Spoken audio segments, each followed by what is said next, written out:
I find here in this letter that Don Pedro of Aragon comes this night to Messina. He's very near by this. He was not free. He's often I left him. How many gentlemen have you lost in this action? Oh, a few of any sort and none of name. A victory is twice itself when the achiever brings home full numbers. I find here that Don Pedro hath bestowed much honour on a young Florentine called Claudio. Oh, much deserved on his part and equally remembered by Don Pedro. He hath borne himself beyond the promise of his age, doing in the figure of a lamb the feats of a lion. He hath indeed bettered expectation, and you must expect it of me to tell you how. He hath an uncle here in Messina, will be very much glad of it. I have already delivered him letters, and there appears much joy in him. Even so much joy that joy cannot show itself modest enough without a badge of bitterness. Did he break out into tears? In great measure. A kind overflow of kindness. There are no faces truer than those that are so washed. How much better it is to weep at joy than to joy at weeping. I pray you, has Signor Mountanto returned from the wars or no? I know none of that name, lady. There was none such in the army of any sort. What is he that you ask for, niece? My cousin means Signor Benedick of Padua. He's returning as pleasant as ever he was. He set up his bills here in Messina and challenged Cupid at the flight. And my auntie's fool, reading the challenge, subscribed for Cupid and challenged him at the bird bolt. I pray you, how many hath he killed and eaten in these wars? But how many hath he killed? For indeed I did promise to eat all of his killing. Faith, niece, you tax Signor Benedick too much. But he'll meet with you, I doubt it Oh, not. he hath done good service, lady, in these wars. You had musty victual, and he hath hoped to eat it. He is a very valiant trencherman. He hath an excellent stomach. Oh, and is a good soldier too, lady. And a good soldier to a lady, but what is he to a lord? A lord to a lord, a man to a man, stuffed with all honourable virtues. It is so. He is no less than a stuffed man. But as for the stuffing, well, we are all mortal. You must not, sir, mistake my niece. There is a kind of merry war betwixt Signor Benedick and her. They never meet, but there's a skirmish of wit between them. Oh, alas, he gets nothing by that. In our last conflict, 4 of his 5 wits went halting off, and now is the whole man governed with 1. So that if he have wit enough to keep himself warm, let him bear it for a difference between himself and his horse, for it is all the wealth that he hath left to be known a reasonable creature. Who is his companion now? He hath every month a new sworn brother. Oh, is it possible? Very easily possible. He wears his faith, but as the fashion of his hat, it ever changes with the next block. I see, lady, the gentleman is not in your books. No, and he were, I would burn my study. But I pray you, who is his companion? Is there no young squire now that will make a voyage with him to the devil? He is most in the company of the right noble Claudio. Oh, Lord, he will hang upon him like a disease. He is sooner caught than the pestilence, and the taker runs presently mad. God help the noble Claudio. If he have caught the Benedick, it'll cost him £1,000 ere be cured. I will hold friends with you, lady. Do, good friend. You'll never run mad, niece. No, not till a hot January. Oh, Don Pedro is approached. Good Lady Leonato, you are come to meet your trouble. The fashion of the world is to avoid fuss till you encounter it. Never came trouble to my house in the likeness of your grace. For trouble being gone, comfort should remain. But when you depart from me, sorrow abides and happiness takes his leave. You embrace your charge too willingly. I think this is your daughter. I have many times told myself so. Were you in doubt, madam, that you asked her? Signor Benedick. No, for then you were a child. You haven't full, Benedick. We may guess by this what you are, being a man. Truly the lady fathers herself. Be happy, lady, for you are like an honourable father. If Lady Leonato be her mother, she will not have a head on her shoulders for all Messina, as like her as she is. I wonder that you still keep talking, Signor Benedick. Nobody marks you. What? My dear Lady Disdain. Are you get living? Is it possible Disdain should die while she hath such met food to feed it as Signor Benedick? Courtesy itself must convert to disdain if you come in her presence. Then is courtesy a turncoat? For it is certain, I am loved of all ladies, only you excepted. I well I could find in my heart that I had not a hard heart, for truly I love none. A dear happiness to women. They would outslip and travelled with a pernicious suitor. I thank God, and my cold blood I am of your humour for that. I had rather hear my dog bark at a crow than a man swear he loves me. God keep your ladyship still in that mind, so some gentleman or other shall keep a predestinate scratched face. Scratching could not make it worse, and were such a face as yours were. Well, you are a rare parrot teacher. A bird of my tongue is much better than a beast of yours. I would my horse have the speed of your tongue, and so good a continuer. But keep your way in God's name, I am done. Oh, you always end with a jade's trick. I know you of old. That is the sum of all, Leonato. Signor Claudio and Signor Benedick, my dear friend Leonato hath invited you all. I tell her we shall stay here at the least a month, and she heartily prays that some occasion may detain us longer. I dare swear she is no hypocrite, but prays from her heart. If you swear, my lord, you shall not be forsworn. Let me bid you welcome, my lady. Being reconciled to the prince, your brother, I owe you all duty. I thank you. I am not of many words, but I thank you. Please it your grace, lead on. Your hand, Leonato. We will go together.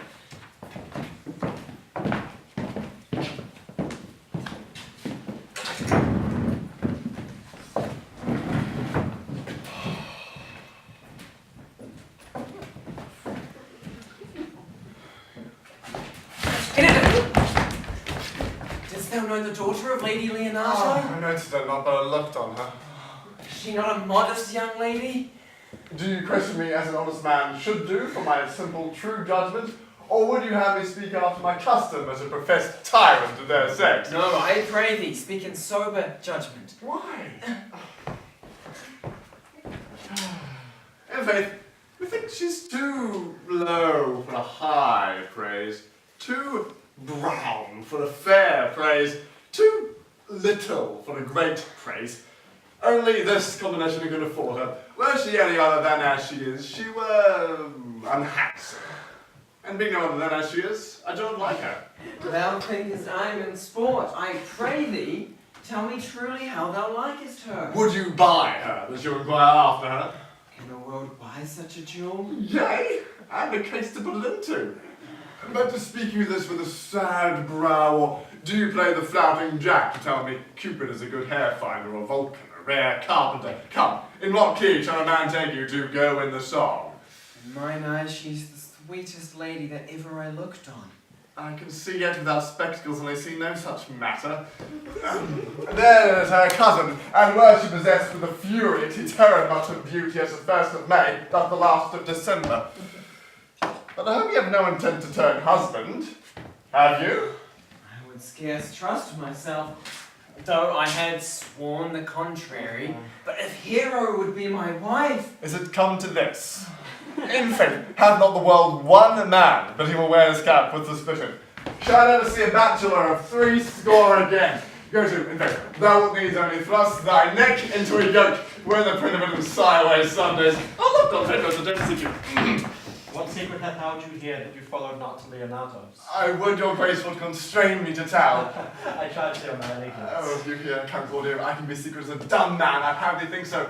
But on my allegiance, mark you this, on my allegiance, he's in love. With who? Now that is your grace's part. Mark how short his answer is. With Hero, Leonato's short daughter. If this was so were it uttered. Like an old tale, my lord. It was not so, nor was it not so, but God forbid it should ever be so.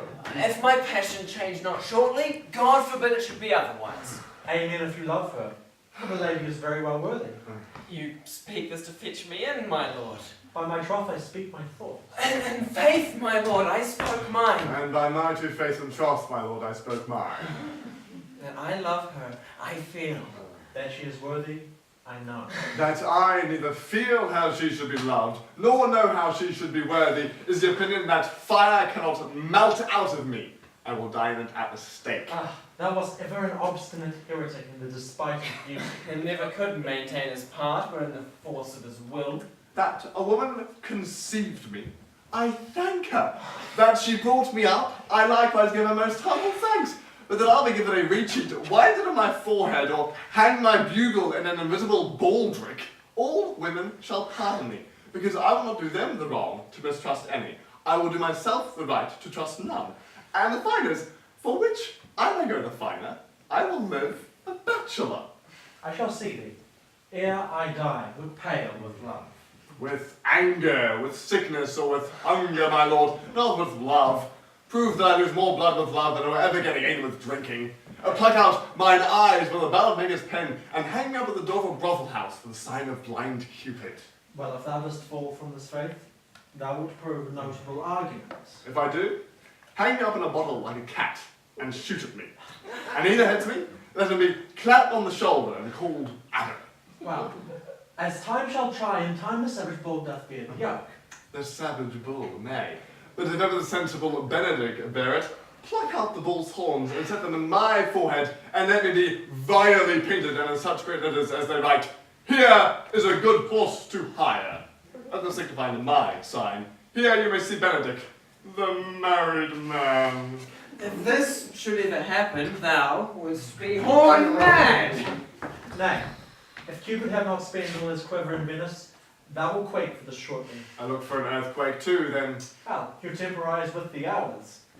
In the meantime, good Signor Benedick, repair to Leonato's. Commend me to her, and tell her I shall not fail her at supper, for indeed she hath made great preparation. I have almost enough matter in me for such an embassage, and so I commit To you. the tuition of God from my house, if I had it. The 6th of July, your loving friend. Nay, mock not, mock not. The body of your discourse is sometimes guarded with fragments, and the guards are but slightly basted on neither. Ere you flout our names any further, examine your conscience, and so I'll leave you.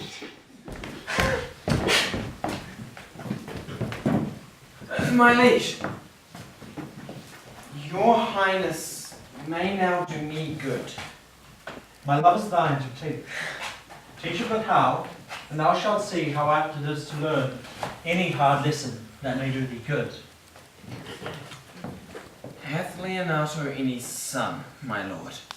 No child but Hero. She's her only heir. Hast thou reflected, Claudio? Oh, my lord! When you went onward on this ended action, I looked on her with a soldier's eye, that liked, but had rougher tasks at hand than to drive liking to the name of love. But now I am returned, and those war thoughts have left their places vacant, and in their rooms come soft, thronging, and delicate desires, all prompting me how fair young Hero is, saying that I liked her ere I went to wars. Thou wilt be like a lover presently, and tire the hero with a book of words. If thou dost love fair Hero, cherish it, and I will break with her and with her mother, and thou shalt have her. Was not to this end that thou beganst to twist so fine a story? How sweetly you do minister to love, and knows love's griefs by his complexions. But lest my liking might too sudden seem, I would have salved it with a longer treatise. What need the bridge much broader than the flood?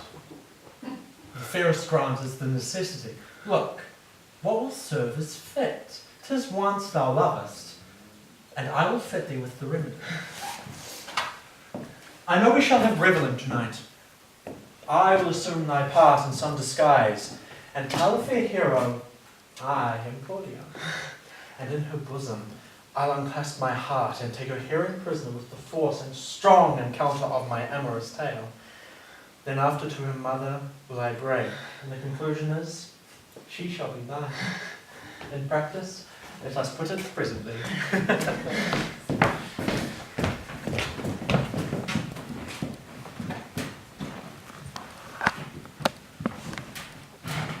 How now, brother?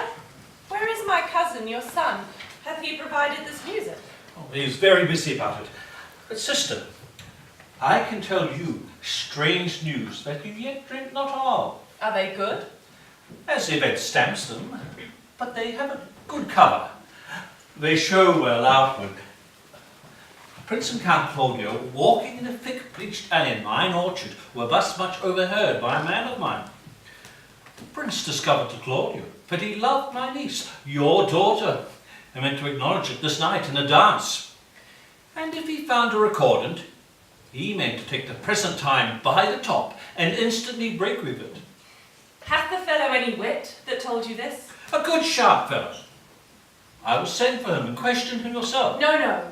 We will hold it as a dream till it appear itself. But I will acquaint my daughter withal, that she may be the better prepared for an answer, if peradventure this be true. Go you and tell her of it.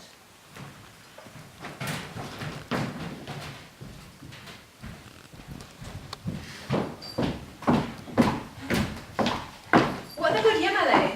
Why are you thus out of measure sad? There is no measure in the occasion that breeds, therefore the sadness is without limit. You should hear a reason. And when I have heard it, what blessings brings it? If not a present remedy, at least a patience difference. I wonder that thou, being as thou sayest thou art, born under Saturn, goest about to apply a immoral medicine to a mortifying mischief. I cannot hide what I am. I must be sad when I have cause, and smile at no man's jest. Eat when I have stomach, and wait on no man's leisure. Sleep when I am drowsy, and tend on no man's business. Laugh when I am merry, and claw no man in his humour.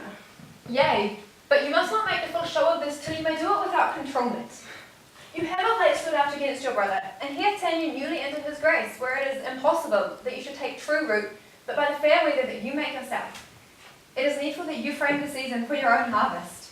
I had rather be a canker in a hedge than a rose in his grace. And it better suits my blood to be disdained of all than to fashion a carriage to rob love of any. In this, it cannot be said that I am a flattering, honest woman. It must not be denied, but I am a plain-dealing villain. I am entrusted with a muzzle, and enfranchised with a clog. Therefore I have decreed not to sing in my cage. If I had my mouth, I would bite. If I had my liberty, I would do my liking. In the meantime, let me be that I am, and seek not to alter me. Can you make no use of your discontent? I make all use of it, for I use it only. Who comes here? What news, Baracchio? I come yonder from a great supper. The prince your brother is royally entertained by Leonato, and I can give you intelligence of an intended marriage. Will it serve for any model to build mischief on? But is he for a fool that betroths himself to unquietness? Marry, it is your brother's right hand. The most exquisite Claudio. Even he. A proper squire.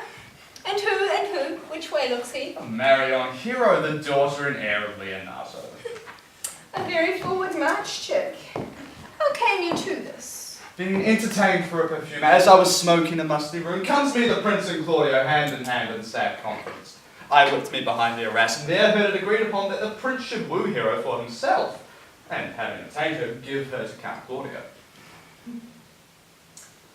Come. Let us thither. This may prove food to my displeasure.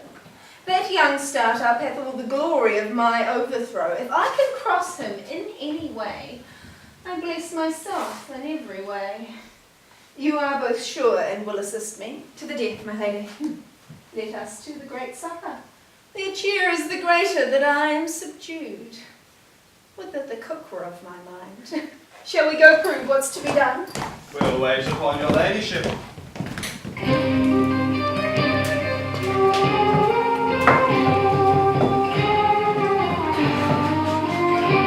Was not Lady Jane here at supper? I saw her not. Oh, how tartly that woman looks. I never can see her, but I am always heartburned an hour after. She is of a melancholy disposition. He were an excellent man that were made just in the midway between her and Benedick. The one is too like an image and says nothing, and the other too like my lady's eldest son, ever more tattling. Then half Lady Jane's tongue in Signor Benedick's mouth, and half Signor Benedick's melancholy in Lady Jane's face. With a good foot and a good leg, auntie, and enough money in his purse, such a man could win any woman in the world, if it could get her goodwill. By my troth, niece, thou wilt never get thee a husband if thou be so shrewd of thy tongue. In faith, She's too cursed. Too cursed is more than cursed. I shall lessen God's sending that way. For it is said, God sends a cursed cow short horns, but to a cow too cursed, he sends none. So by being too cursed, God will send you no horns? Just if he send me no husband, for the which blessing I am at him upon my knees every morning and evening. Lord, I could not endure a husband with a beard on his face. I had rather lie in the woolen. You may light on a husband that hath no beard. And what will I do with him? Dress him in my apparel, and make him my waiting gentlewoman. Ugh. He that hath a beard is more than a youth, and he that hath no beard is less than a man. And he that is more than a youth is not for me, and he that is less than a man, well, I am not for him. Therefore I will even take sixpence in earnest of the bare wood, and lead his apes into hell. Well then, go you into hell? No, but to the gate. And there will the devil meet me like an old cuckold with horns on his head, and say, get you to heaven, Beatrice, get you to heaven. There's no place for you maids. So deliver I up my apes, and away to St. Peter's for the heavens. He shows me where the bachelors live, and there live we as merry as the day is long. Well, niece, I trust you will be ruled by your mother. Yes, faith. It is my cousin's duty to curtsy and say, Mother, as it please you.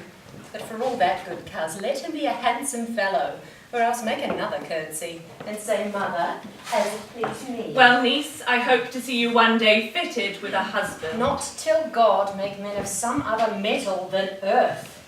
Would it not grieve a woman to be overmastered by a pierce of valiant dust? To be made an account of her life to a clod of wayward marl? No, auntie, I'll none. Adam's sons are my brethren, and truly I hold it sin to match in my kindred. Daughter, remember what I told you.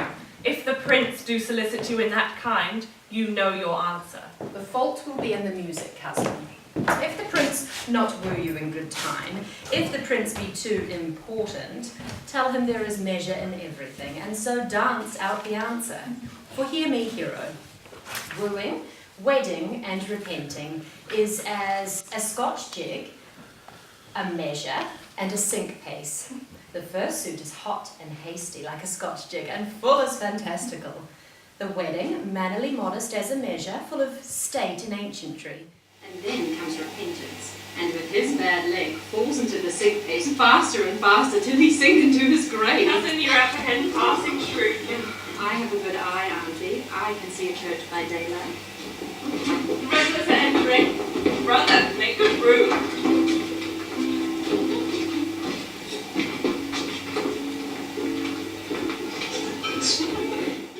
Lady, will you walk about with your friends?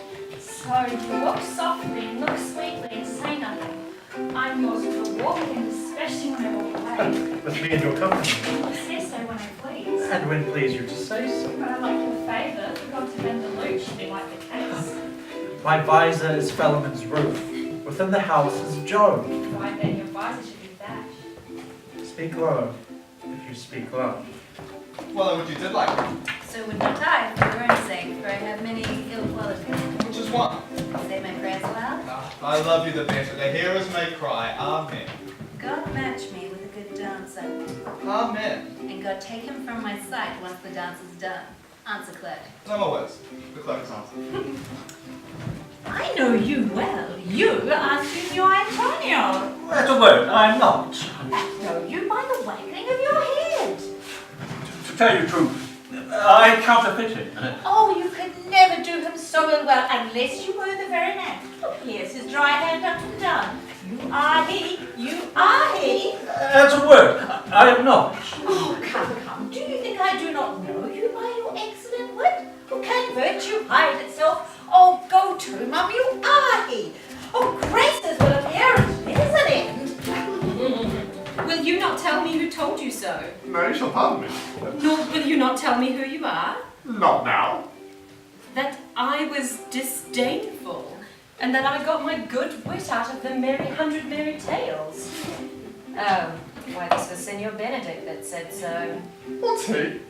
I am sure you know him well enough. Pray, what is it? He is the prince's jester. very dull fool, only his gift is in devising impossible slanders. None but libertines delight in him, and his commendation is not in his wit, but in his villainy. For he both pleases men and angers them, and then they laugh at him and beat him. I am sure he is in the fleet. I would he had boarded me. Well, no, gentlemen, I'll tell him what you say. Do. He'll but break a comparison or two on me, which, peradventure, not marked or laughed at, strikes him into melancholy, and then there's a partridge wing saved, for the fool will eat no supper that night. We must follow the leaders. And every good thing. Nay, if they lead to any ill, I will leave them at the next turning.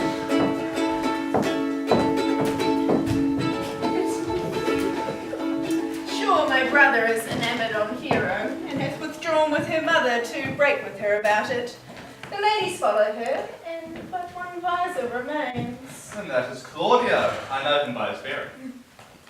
Are not you Signor Benedick? You know me well, I am he. Signor, you are very near my brother in his love. He is enamoured on Hero. I pray you, dissuade him from her, for she is no equal to his blood. You may do the part of an honest man in it. How know you he loves her? I heard him swear his affections. So did I too, and he swore he would marry her tonight. Come, let us to the banquet.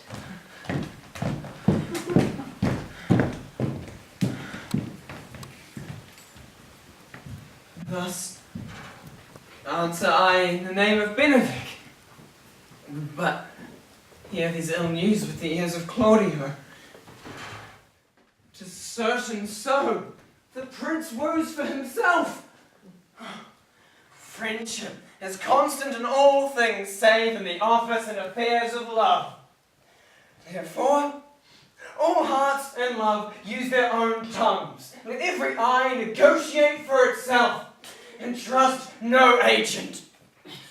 For beauty is a witch against whose charms faith melted into blood. This was an accident of hourly proof, which I mistrusted not. Farewell, therefore, hero. Come, Claudio. Yea, the same. Come, will you go with me? Whither? Even to the next willow. About your own business, County. What fashion will you wear the garland of? About your neck like an usurer's chain, or under your arm like a lieutenant's scarf? You must wear it one way, for the prince hath got your hero. I wish him joy of her. Oh, that's spoken like an honest drover, so they sell bullocks. But did you think the prince would have served you thus? I pray you, leave me. Oh, now you strike like the blind man. 'Twas the boy that stole your meat, now you'll beat the purse. If it will not be, I'll leave you. Alas, poor hurt fowl, now creep into sedges. But my lady Beatrice should know me and not know me. The prince's fool? Ha! It may be that I go under that title because I am married, yea, but so I am apt to do myself wrong. I am not so reputed. It is the base, though bitter disposition of Beatrice that puts the world into her person and so gives me out. Well, I'll be revenged as I may. Now, Signor, where's the Count? Have you seen him? Troth, my lord, I have played the part of Lady Fay. I found him here as melancholy as a lodge in a warren. I told him, and I think I told him true, that your grace had got the goodwill of this young lady, and offered him my company to a willow tree, either to make him a garland as being forsaken, or to bind him up a rod as being worthy to be whipped. To be whipped? What's his fault? The flat transgression of a schoolboy, who, being overjoyed at finding a bird's nest, shows it his companion, and he steals it. Wilt thou make a trust to transgression? The transgression is in the stealer. Yet it had not been amiss that one be made, and the garland too, for the garland he might have worn himself, and the rod he might have bestowed on you, who, as I take it, have stolen his bird's nest. I will then teach them to sing, and restore them to the honour. If their singing answer your saying, by my faith you say honestly. The Lady Beatrice hath a quarrel to you. The gentleman that danced with her told her she is much wronged by you. She misused me, passing endurance of a block, an oak, but with one green leaf on it would have answered her. My very visor began to assume life and scorn with her. She told me, not thinking I had been myself, that I was the prince's jester, that I was duller than a great Thor, huddling jest upon jest with such impossible conveyance upon me, that I stood like a man at a mark, with the whole army shooting at me. She speaks poniards, and every word stabs. If her breath were as terrible as her terminations, there were no living near her. She would infect to the North Star. I would not marry her, though she were endowed with all that Adam had left her before he transgressed. She would have made Hercules have turned spit, yea, and have clapped his club to make the fire too. Come, talk not of her. You shall find her in fellow weight in good apparel. I would to God some scholar would conjure her, for certainly while she is here, a man may live as quiet in hell as in a sanctuary, for people sin upon purpose because they would go thither. So, indeed, all disquiet, horror, and perturbation follows her. Look, here she comes. Will your grace command me to any sensible den? I will go on the slightest errand now to get 2 minutes if you can divide to send young. I will fetch you a toothpicker now from the furthest intervenio, get you the length of Prestiton's foot, bring you a hair of the great Cham's beard, do you any embassage to the pygmies, rather than hold 3 words conference with that harpy! Have you no employment for me? None but to desire your good company. God, sir, is a dish I love not. I cannot endure my lady tongue. Come, lady, come, you have lost the heart of Signor Benedick. Yea, my lord. Oh, indeed. He lent it me a while, and I gave him use for it. A double heart for his single one. Marry, once before he won it off me with false dice. Therefore your grace may well say I have lost it. You have put him down, lady. You have put him down. So I would not he should do me, my lord, lest I should prove the mother of fools. I have brought Count Claudio, whom you sent me to seek. Why, how now, Count? Wherefore are you sad? Not sad, my lord. How then? Sick? Neither, my lord. The Count is neither sad nor sick, nor merry nor well, but civil, Count, civil as an orange. And something of that jealous complexion?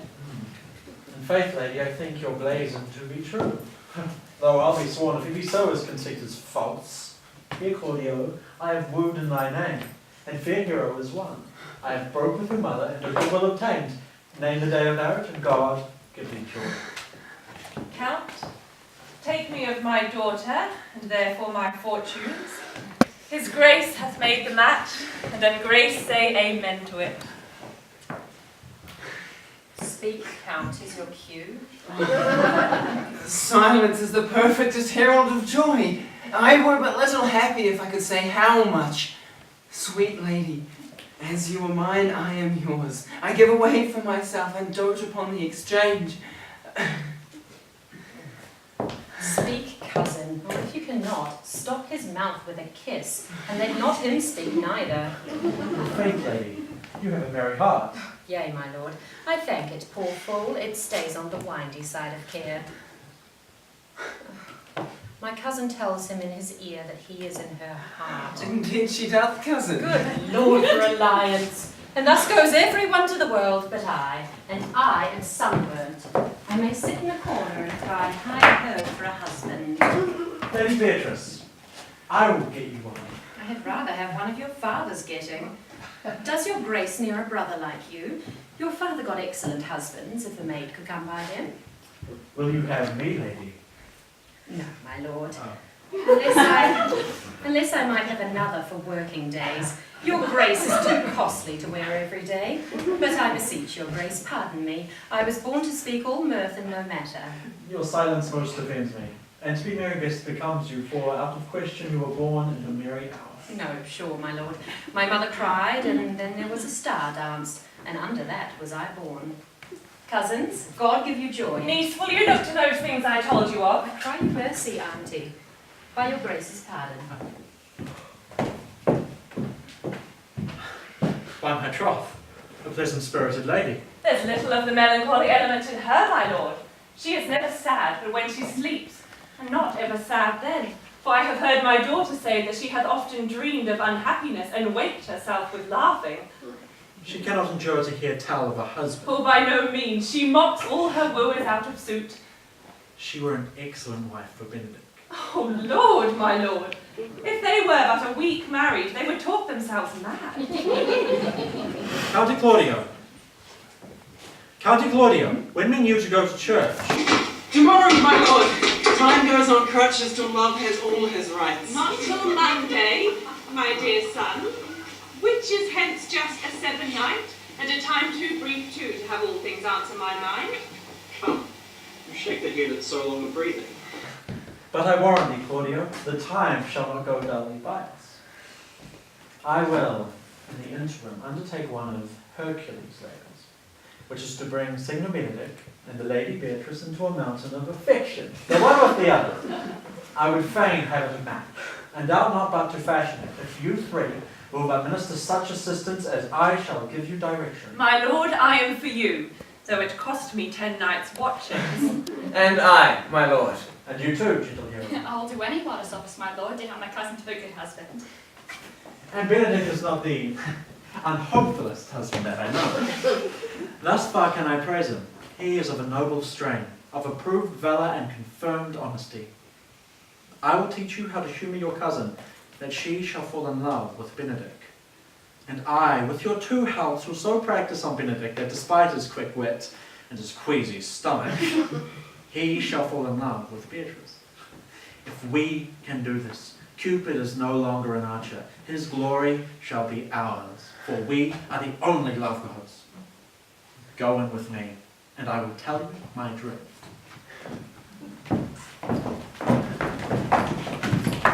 It is so. The Count Claudio shall marry the daughter of Leonato. Yea, my lady. But I can cross it. Any bar, any cross, any impediment would be medicinable to me. I am sick in displeasure to him, and whatsoever comes athwart his affection ranges evenly with mine. How canst thou cross this marriage? Not honestly, my lady, but so covertly that no dishonesty shall appear in me. Show me briefly how. I think I've told your ladyship, yes, since how much I'm in the favour of Margaret, the waiting gentlewoman to hero. I remember. I can, at any unseasonable instance of the night, appoint her to look out her lady's chamber window. And what life is in that to be the death of this marriage? The poison of that lies in you to temper. Go you to the prince your brother, spare not to tell him that he hath wronged his honour in marrying the renowned Claudio, whose estimation you do mightily hold up, to a contaminated stale, such a one as hero. What proof shall I make of this? Proof enough. To misuse the prince, to vex Claudio, to undo hero, and kill Leonato. Look you for any other issue? Only to despite them, I will endeavour anything. Go then. Find me a meet hour to draw the Count and Don Pedro alone. Tell them that you know that hero loves me. Indeed, a kind of zeal both unto the prince and Claudio, as in love of your brother's honour, who hath made this match, and his friend's reputation, who is like to be cozened with the semblance of a maid, that you have discovered thus. They will scarcely believe this without issue.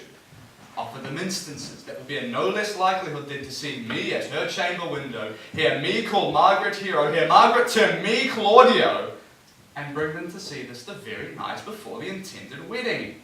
For, in the meantime, I will so fashion the matter that hero will be absent, and there will appear such seeming truth of hero's disloyalty, that jealousy shall be called assurance, and all the preparation overthrown. Grow this to what adverse issue it can, and I will put it in practice. Be cunning in the working of this, and thy fee is 1,000 ducats. Be you constant in the accusation, and my cunning will not shame you. I will presently go learn their day of marriage.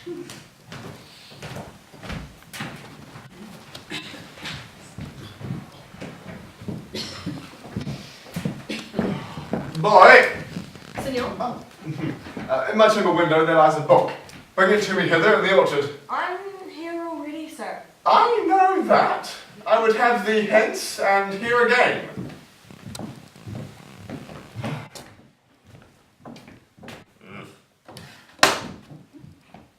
much wonder, seeing how one man is a fool when he dedicates his behaviours to love. Well, after he hath laughed at such shallow follies in others, become the argument of his own scorn by falling in love with such a man as Claudio. I have known when there was no music with him but the drum and the fife. And now, had he rather hear the tabor and the pipe? I have known when he would have walked 10 mile afoot to see a good armour. And now will he lie 10 nights awake carving the fashion of a new doublet. He is wont to speak plain and to the purpose like an honest man and a soldier. And now, it he turned the orthography. His words are a very fantastical banquet. Just so many strange dishes. May I be so converted and see with these eyes? I cannot tell. I think not. I will not be sworn. But love may transform me to an oyster. But I'll take my oath on it. Till he hath made an oyster of me, he'll never make me such a fool. One woman is fair, yet I am well. Another is wise, yet I am well. Another is virtuous, yet I am well. But till all graces be in one woman shall not come in my grace. Rich she shall be, that's certain. Wise or I'll none. Virtuous, or I never cheapen her. Fair, or I never look on her. Mild, or come not near me. Noble, or not I for an angel. Of good discourse, an excellent musician, and her hair shall be, what colour it please God. The prince and Monsieur Love, I'll hide me in the other.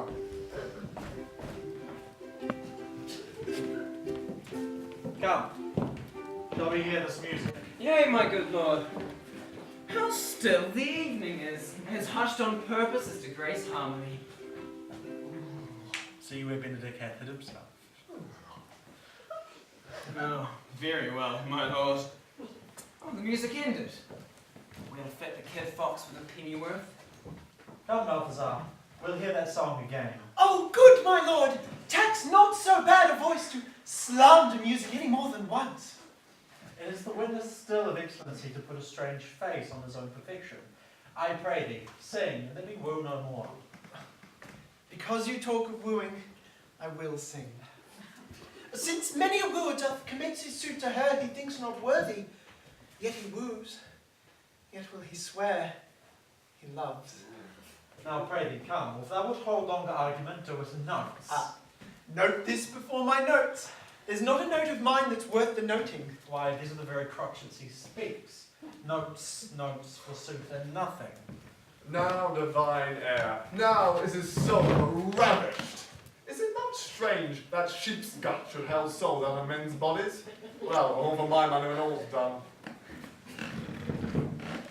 Sigh no more, lady, sigh no more. Men were deceived as ever. One foot in sea and one on shore. To one thing constant, never so. Sigh not so, but let them go. And be you blithe and bonny, converting all your sounds of woe into hey nonny nonny. Sing no more ditty, sing no more of dumb so dark and heavy. The fraud of men was ever so since summer first was leafy. So sigh not so, but let them go, and be you blithe and bonny, converting all your sounds of woe into hey nonny nonny.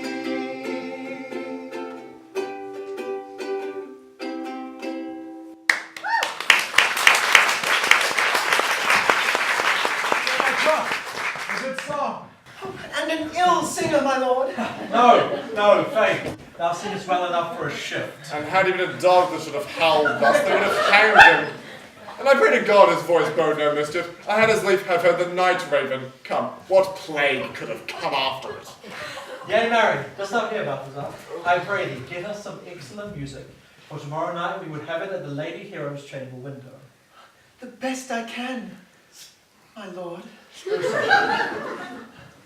Farewell. Come hither, Leonato.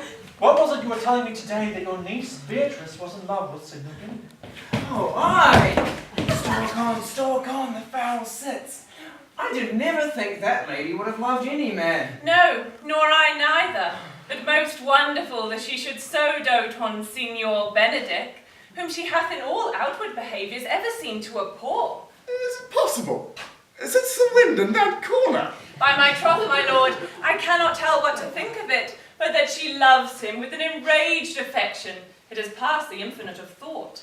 Maybe she doth but counterfeits. Like enough. Oh God, counterfeit! There was never counterfeit of passion came so near the life of passion as she discovers it.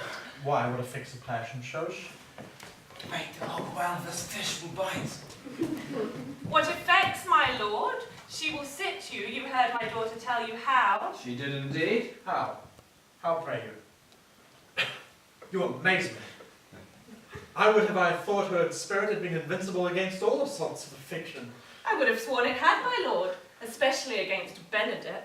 I should think it's a gull, but that the ripe old lady speaks it. Knavery cannot sure hide itself in such reverence. He hath taken the infection, hold it up. Hath she made her affection known to Benedick? No, and swears she never will. That's her torment. 'Tis true indeed. So your daughter says, shall I? Says she, that so often counted him with scorn. Writes to him that I love him? This says she now when she's beginning to write to him, for she'll be up 20 times a night, and there she will sit in her smock till she have writ a sheet of paper. My daughter tells us all. And moreover, a sheet of paper. Now, I remember a pretty jest your daughter told us of. Oh, that when she had writ it and was reading it over, she found Benedick and Beatrice between the sheets. That. Oh, that she tore the letter into 1,000 halfpence, railed at herself that she should be so immodest to write to one that she knew would flout her. I measure him, says she, by my own spirit, for I should flout him if he writ to me. Yea, though I love him, I should. And then down upon her knees she falls, weeps, sobs, beats her chest, tears her hair, prays, curses, oaths. Oh, sweet Benedick, God give me patience. She doth indeed. My daughter says so. And the ecstasy hath so much overborne her that my daughter is sometime afeard she will do a desperate outrage to herself. It is very true. It were good that Benedick knew of it by some other, if she will not discover it. To what end? He would but make a sport of it and torment the poor lady worse. And he should. It were an arms to hang her. She's an excellent sweet lady. And out of all suspicion she is virtuous. She is exceedingly wise. In everything, but in loving Benedick. Oh, my lord! Wisdom and blood combating in so tender a body, we have 10 proofs to 1 that blood hath the victory. I am sorry for her, as I have just cause, being her auntie and her guardian. I would had she bestowed this dotage on me. I would have daffed all other respects and made her half myself. I pray you, tell Benedick of it and hear what it will say. Were it good, think you? Hero thinks she will die, for she says she will die if he love her not. And she will die ere she make her love known. And she will die if he were her, rather than she will bate one breath of her accustomed crossness. She doth well. If she should make tender of her love, 'tis very possible he'll scorn it. The man, as you know all, hath a contemptible spirit. He is a proper man. He hath indeed a good outward happiness. Before God, and in my mind, very wise. He doth indeed show some sparks that are like wits. I take him to be valiant. As Hector, I assure you. And in the managing of quarrels, you may say he is wise, for either he avoids them with great discretion, or undertakes them with a most Christian-like fear. If he do fear God, he must necessarily keep peace. If he break the peace, he ought to enter into a quarrel with fear and trembling. And so we do. For the man, though do fear God, howsoever it seems not in him by some large jests he will make. Well, I'm sorry for your niece. Shall we go seek Benedick and tell him of her love? Never tell him, my lord. Let her wear it out with good counsel. Nay, that's impossible. She may wear her heart out first. Well, We will hear of it further by your daughter.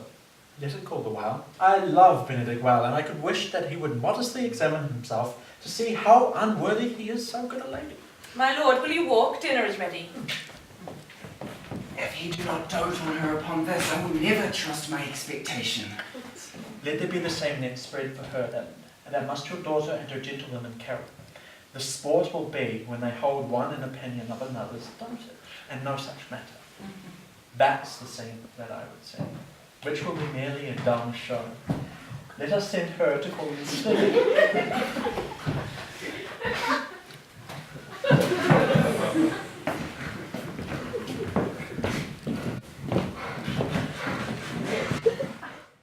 This can be no trick. The conference is sadly bored. I have the truth of this from Hero. They seem to pity the lady. It seems her affections have their full bent. Love me. Why? I must have requited. I hear how I am censored. They say I will be myself proud if I perceive the love come from her. They say too, she would rather die than give any sign of affection. I did never think to marry. I must all seem proud. Happy are those who hear the detractions and can put them to mend. They say the lady is fair. 'Tis the truth, I can bear the witness. And virtuous, 'tis so, I cannot reprove it. And wise, oh, but for loving me. By my troth, there is no addition to her wit. Nor no great argument of her folly. For I will be horribly in love with her. Oh. I may chance have some quirks and remnants of wit broken on me because I have rallied so long against marriage, but doth not the appetite alter? A man loves the meat in his youth that he cannot endure in his age. Shall quips and sentences and these paper bullets of the brain awe a man from the career of his humour? No. The world must be peopled. When I said I would die a bachelor, I did not think I should live till I were married. Here comes Beatrice. By the stages of fair lady, I do spy some marks of love in her.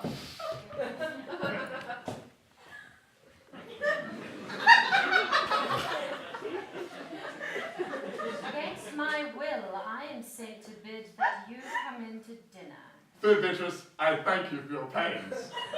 I took no more pains for those thanks than you take pains to thank me. If it had been painful, I would not have come. You take pleasure then in the message? Yea, just so much as you may take upon a knife's point and choke a door withal. You have no stomach, signor. Farewell.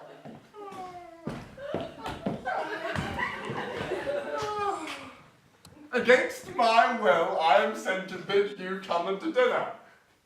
Double meaning in that! I took no more pains for those thanks than you took pains to thank me. Wow! That's as much as to say, any pains I take for you is as easy as thanks. If I do not take pity on her, I am a villain. If I do not love her, I am a Jew. I will go get her picture.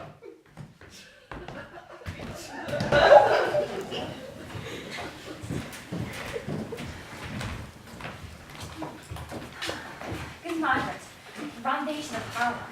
There thou shalt find my cousin Beatrice posing with the Prince and Claudio. Whisper in her ear, tell that I and Ursula walk in the orchard and our whole discourse is all of her.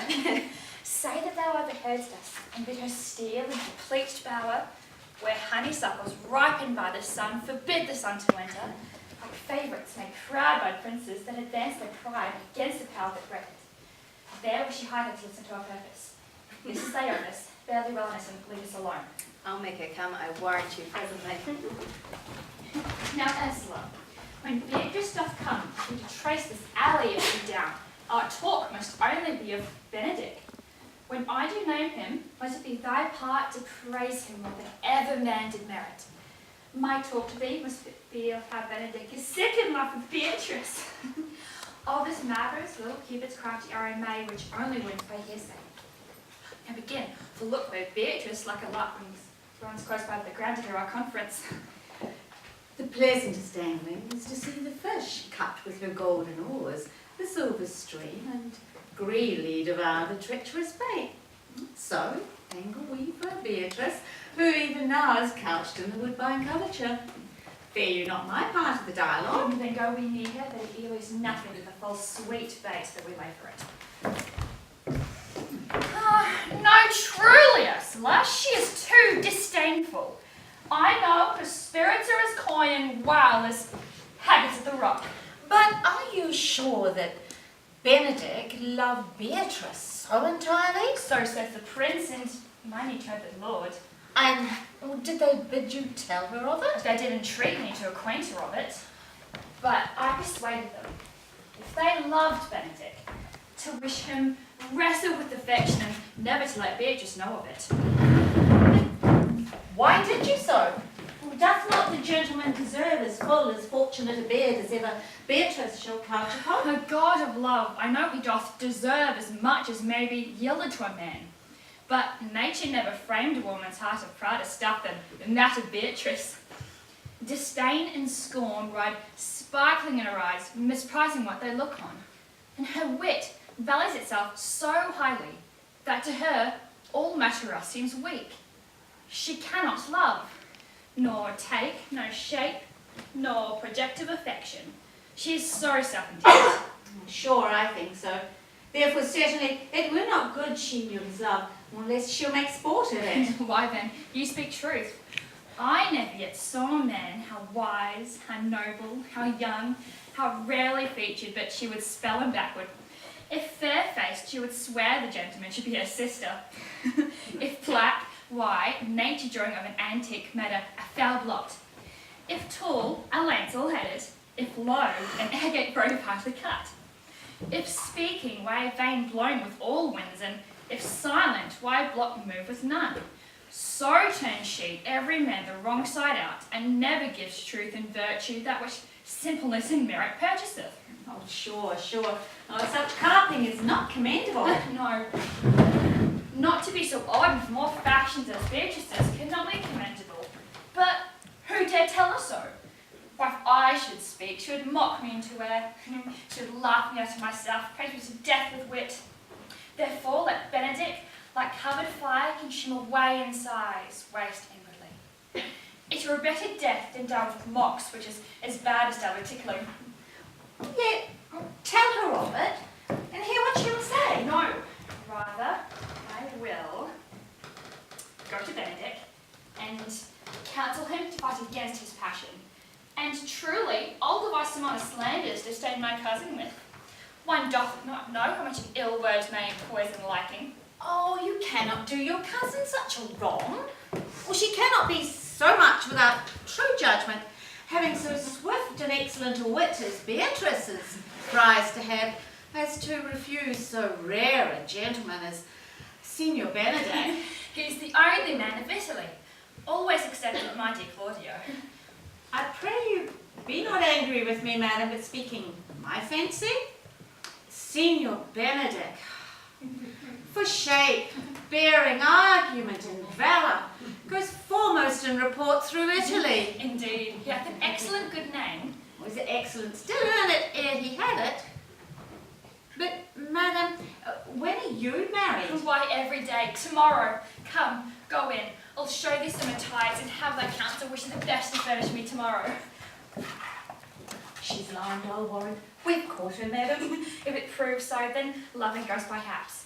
Some Cupid kills with arrows and some with traps. What fire is in mine ears? Can this be true? Stand I condemned for pride and scorn so much? Contempt, farewell, and maiden pride adieu. No glory lives behind the back of such. And Benedick, love on, I will requite thee, taming my wild heart to thy loving hand. If thou dost love, My kindness shall incite thee to bind our loves up in a holy band, for others say that thou dost deserve, and I believe it better than reporting thee.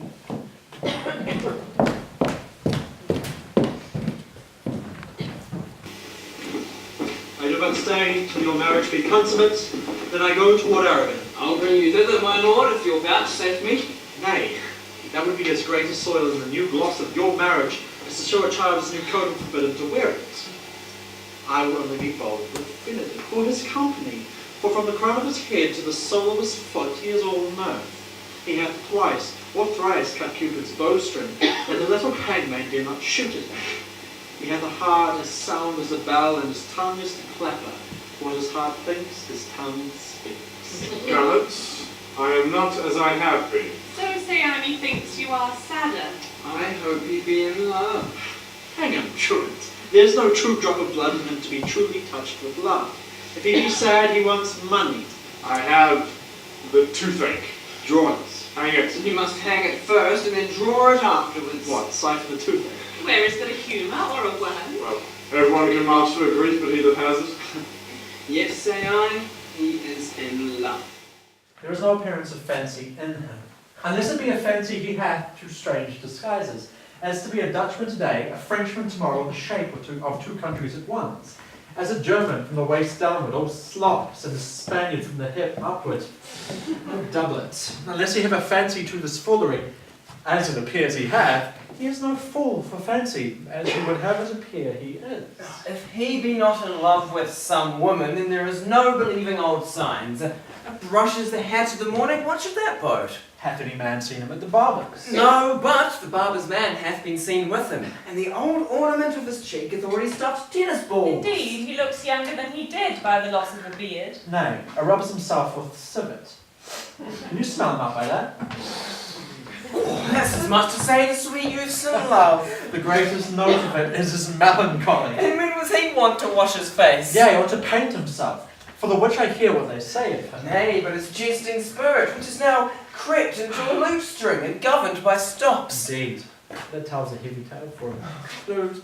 Conclude, he's in love. Nay, but I know who loves him. That would I know too. I warrant one that knows him not. Yes, and all his ill conditions, and, despite of all, dies for him. She shall be buried with her face up. Yet is this no charm for a toothache? Good lady, walk aside with me. I have cited 8 or 9 wise words to speak with you, which these hobby horses must not hear. For my life, to break with her about Beatrice. 'Tis even so. Hero and Margaret have by this played their parts, and the two bears will not bite one another when they meet. My lord and brother, God save you. Good day, sister. If your leisure served, I would speak with you. In private. If it please you, yet Count Claudio may hear, for what I would speak of concerns him. What's the matter? Means your lordship to be married tomorrow. You know he does. I know not that when he knows what I know. If there be any impediment, I pray you, discover it. You may think I love you not. Let that appear hereafter, and aim better at me by that I now will manifest. For my brother, I think he holds you well, and in dearness of heart hath hoped to effect your ensuing marriage. Surely, suit ill spent and labour ill bestowed. Why, what's the matter? I came hither to tell you, and the circumstances shortened, for she has been too long a talking of. The lady is disloyal. Who? Hero? Even she, Leonato's hero, your hero, every man's hero. Disloyal. The word is too good to paint out her wickedness. Think you of a worse title, and I shall fit her to it. Wonder not till further warrant. Go but with me tonight, and you shall see her chamber window entered, even the night before her wedding day. If you love her then, tomorrow wed her, but it would better fit your honour to change your mind. May this be so? I will not think it. If you dare not trust that you see, confess not that you know. If you will follow me, I will show you enough, and when you have seen more and heard more, proceed accordingly. If I see anything tonight why I should not marry her in the congregation, there where I should wed her, there will I shame her. And as I would for thee to obtain her, I will join with thee to disgrace her. I will disparage her no further till you are my witnesses. Bear it coldly back till midnight, and let the issue show itself. O day untowardly turns. Oh, mischief strangely thwarting. Oh, plague, right well prevented, or so you will say when you have seen the sequel.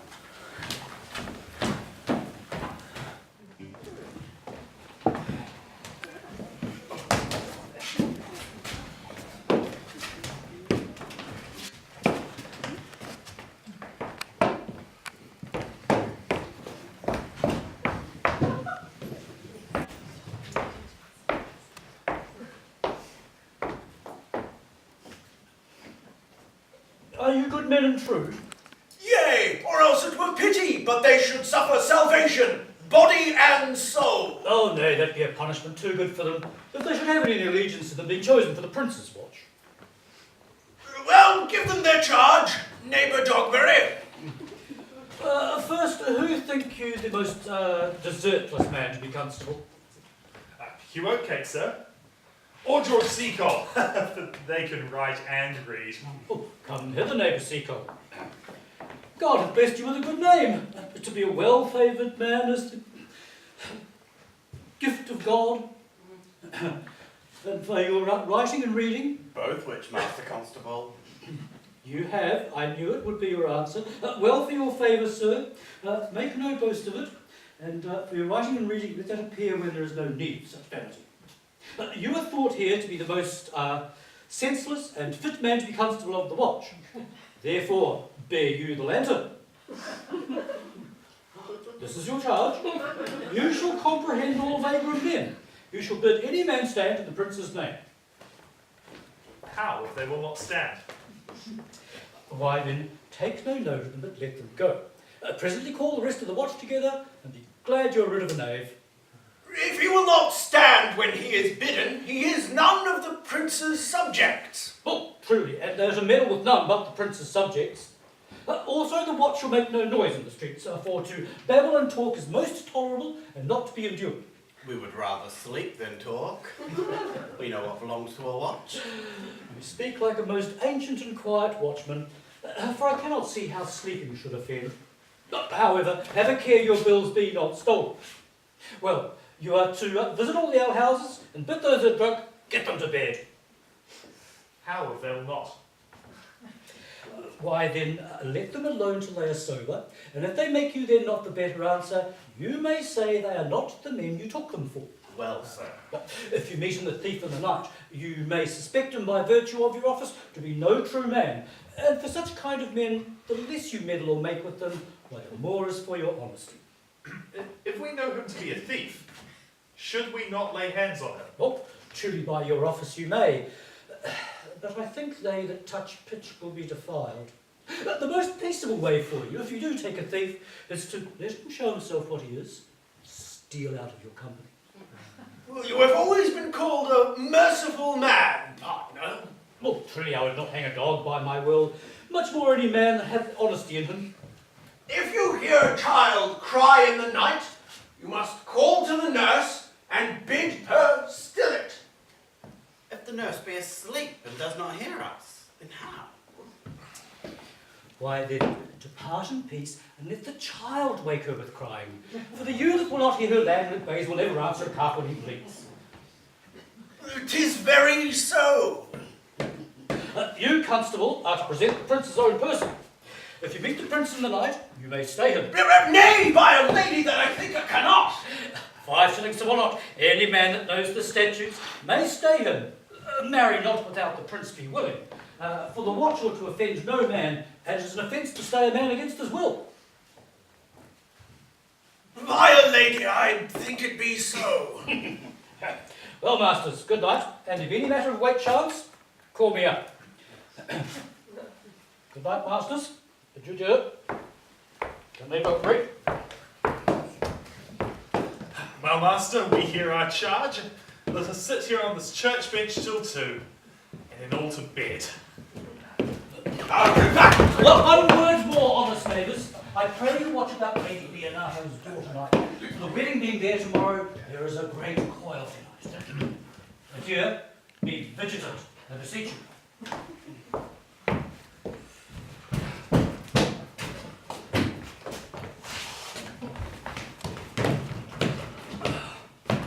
What, Conrad? Peace, do not. Conrad, I say! Here, man, I am at thy elbow. Mass and my elbow itched. I thought there was a scat following. I look over you and answer for that. And now, forward with thy tale. Standing close then, under this penthouse, for it drizzles rain, and I will, like a true drunkard, utter all to thee. Some treason, master, yet stand close. Therefore, no. I have earned of Lady Jane 1,000 ducats. Is it possible that any villainy should be so dear? I should rather ask if any villainy should be so rich. For when rich villains have need of poor ones may make what price they will. I wonder at it. That shows thou art unconfirmed. Thou knowest that the fashion of a doublet or a cloak or a hat means nothing to a man. Yes, it is apparel. I mean, the fashion.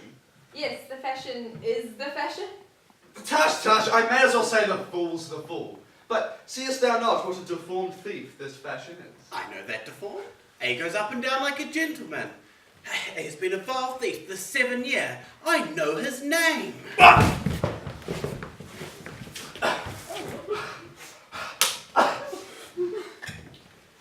Seest thou not what a deformed thief this fashion is? How giddily it turns about all the hot blood between 14 and 5 and 30. Sometime like God's bells priest in the old church window. Sometimes like Pharaoh's soldiers in the reeky paintings.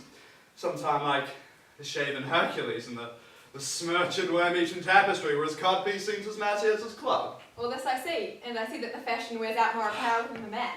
But art not thou thyself giddy with the fashion too, that thou hast shifted out of thy tale into telling me of the fashion?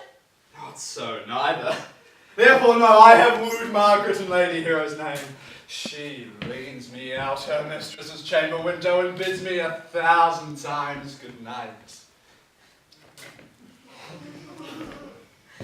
I tell Margaret, I first shall tell thee how the Prince and Claudio and my master, planted in place and possessed by my master, saw afar off from the orchard this amiable encounter.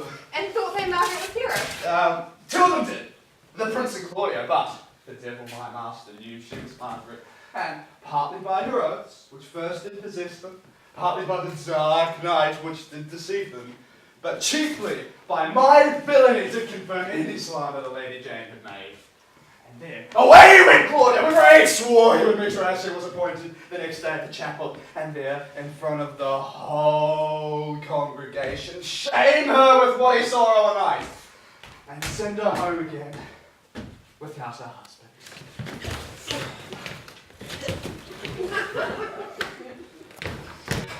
We charge you in the prince's name. Stand! Call up the right master constable. We have here recovered the most dangerous piece of lechery that was ever known in the Commonwealth. Wonderforms is one of them. I know it, he wears a lock. Masters. You'll be made bring full forth, I warrant you. Masters. Never speak. We charge you to let us obey you to come with us. We are like to prove a goodly commodity being taken up by these men's bills. Commodity in question, I warrant you. Come, we'll obey you.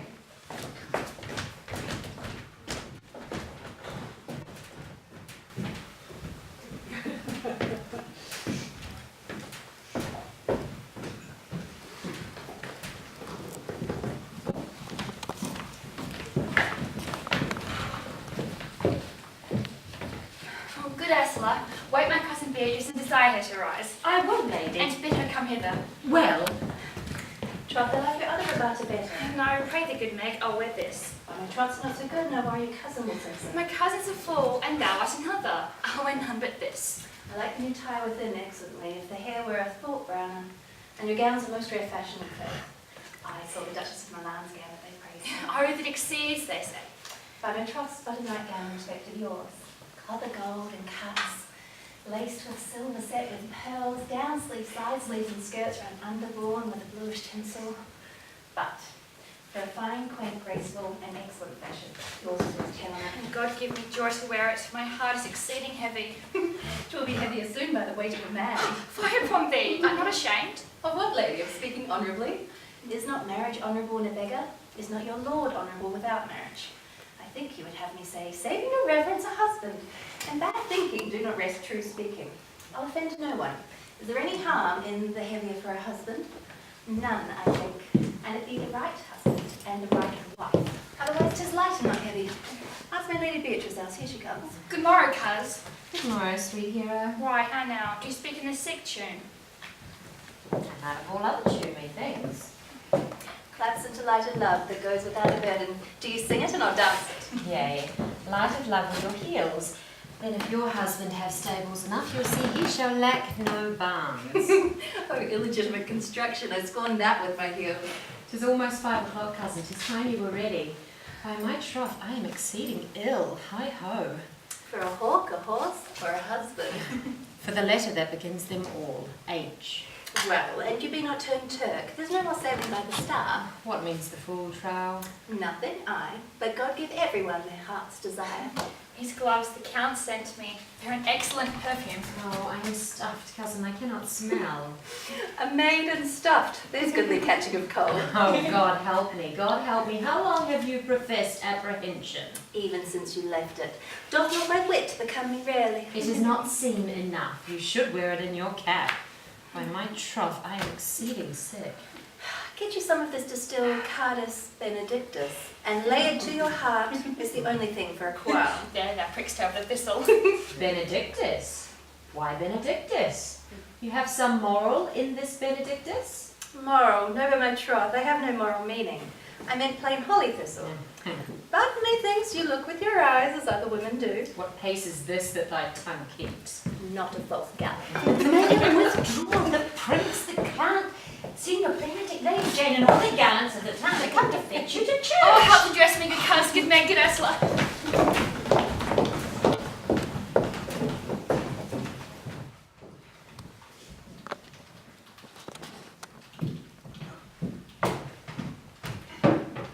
What would you with me, honest neighbour? Oh, marry, sir, I would have some confidence with you that discerns you nearly. Brief, I pray you, for you see it is a busy time with me. Oh, marry, this it is. Yes, indeed it is, ma. Goodman Verges speaks a little off the matter. An old man, his wits are not as blunt as I would desire they were, but in faith as honest as the skin between his brows. Yes, I thank God I'm as honest as any man living. It is an old man and no honester than I.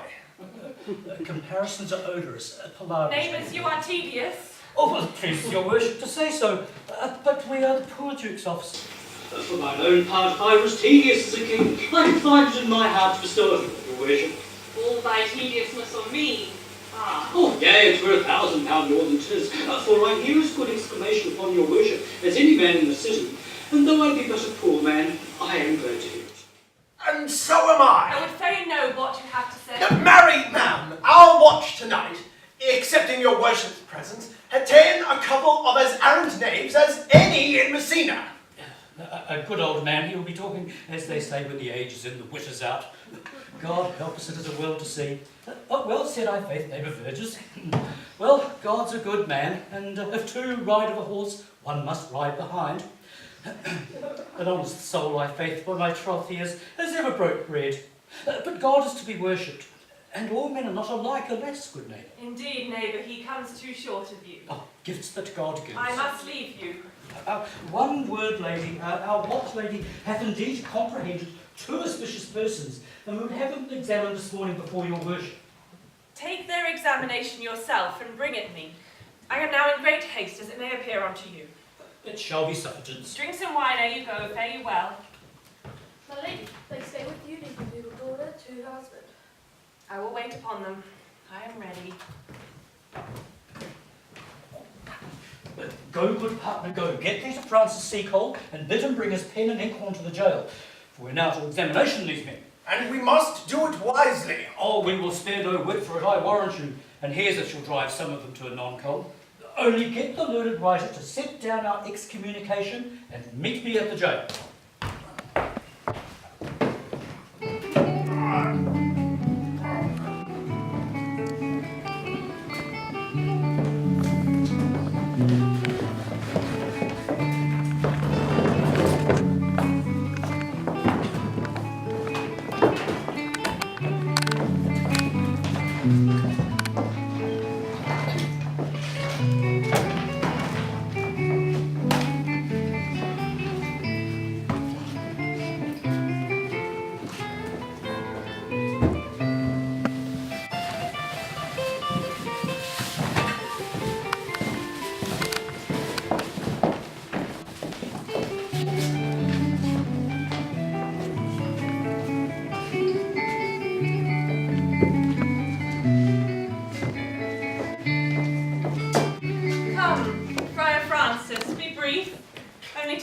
plain form of marriage, and you shall recount their particular duties afterwards.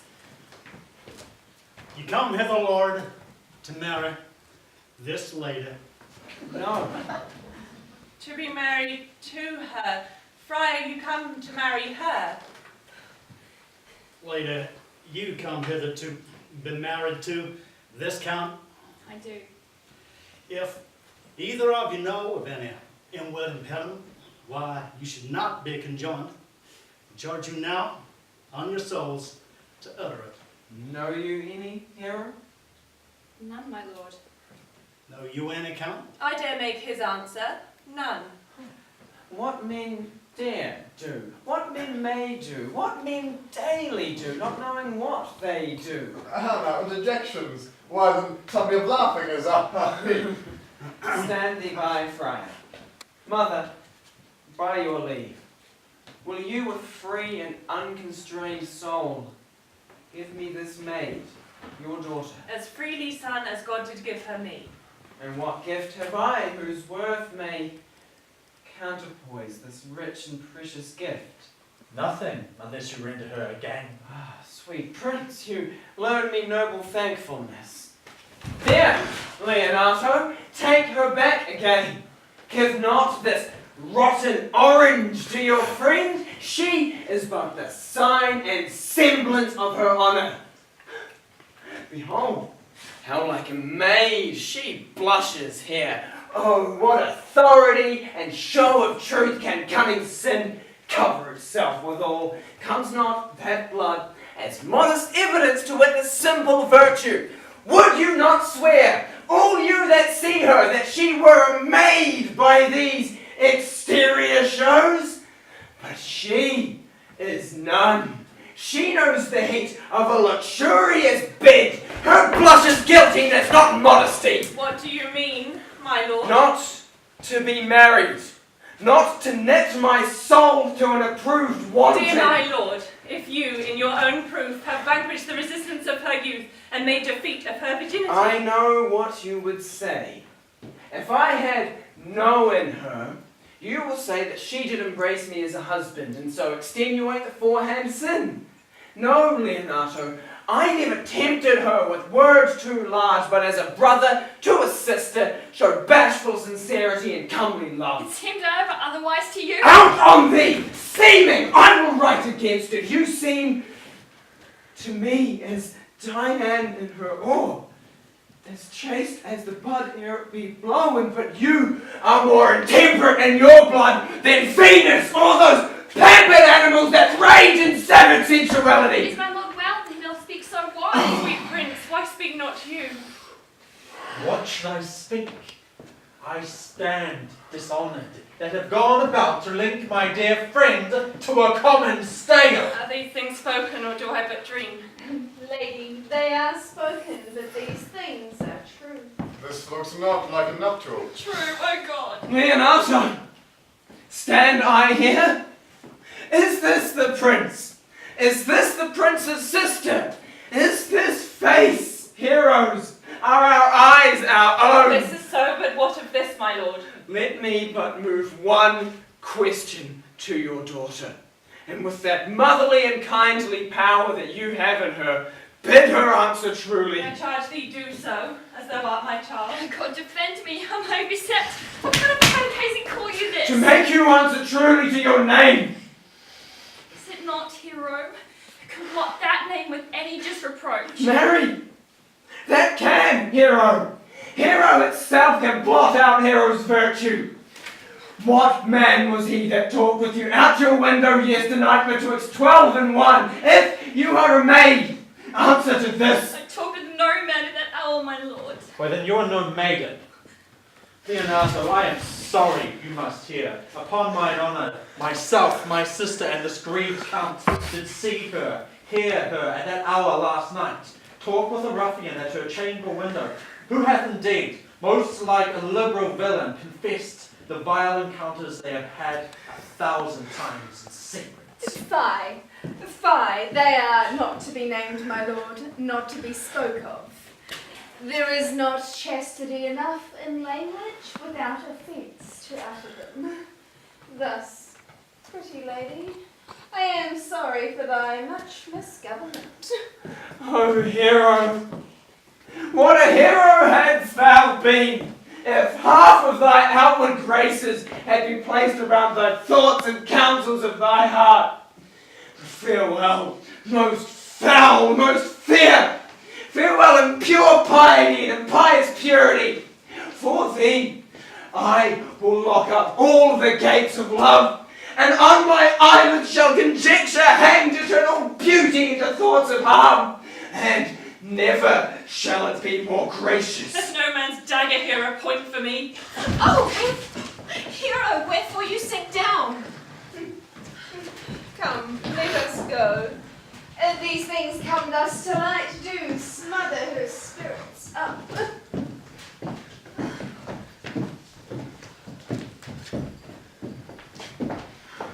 How doth the lady? Dead, I think. Help, Auntie. Hero. Why, hero. Auntie. Oh, Signor Benedick, Friar. Oh, fate, take not away thy heavy hand. Death is the fairest cover for her shame that may be wished for. Oh, why, how now, hero? I have comfort, lady. Dost thou look up? Yea, wherefore should she not? Wherefore? Why doth not every earthly thing cry shame upon her? Could she here deny the story that is printed in her blood? Do not live, hero. Do not open thine eyes. For did I think thou wouldst not quickly die, thought I thy spirits were stronger than thy shames, myself would, on the rearward of reproaches, strike at thy life. Grieved I had but one, chid I for that at frugal nature's frame. Oh, one too much by thee. Why had I one? Why had I not, with charitable hand, took up a beggar's issue at my gates, who smirked thus and murred with infamy? I might have said, no part of this is mine. This shame derives itself from unknown loins. But mine, and mine I loved, and mine I praised, and mine that I was proud on. Mine so much that I myself was to myself not mine, valuing of her. Why, she has fallen into a pit of ink that the wide sea hath drops too few to wash her clean again, and salt too little which may season give to her foul-tainted flesh. Madam, be patient. For my part, I am so attired in wonder, I know not what to say. On my soul, my cousin is belied. Lady, were you her bedfellow last night? No, truly not. Although until last night I have this 12-month been her bedfellow. Confirmed. Confirmed. Oh, that is stronger maid which was before barred out with ribs of iron. Would the two princes lie, and Claudio lie, who loved her so that speaking of her foulness washed it with tears? Hence from her, let her die. Now hear me a little, for I have only been silent so long and given way into this course of fortune. By noting of the lady, I have marked 1,000 blushing apparitions to start into her face.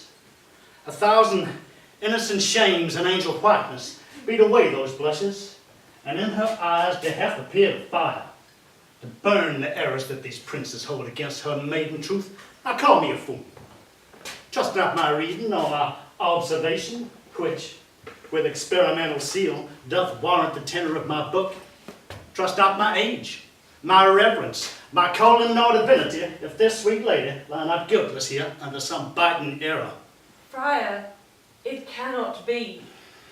Thou seest that all the grace that she hath left is that she will not add to her damnation a sin of perjury. She not denies it. Why seekest thou then to cover with excuse that which appears in proper nakedness? Lady, what man is he you are accused of? They know that to accuse me. I know none. If I know more of any man alive than that which made modesty doth warrant, let all my sins like mercy. Oh, my mother, prove you that any man with me converse at hours unmeet, or that I yesternight maintain the change of words with any creature refuse me, hate me, torture me to death. There is some strange misprision in the princes.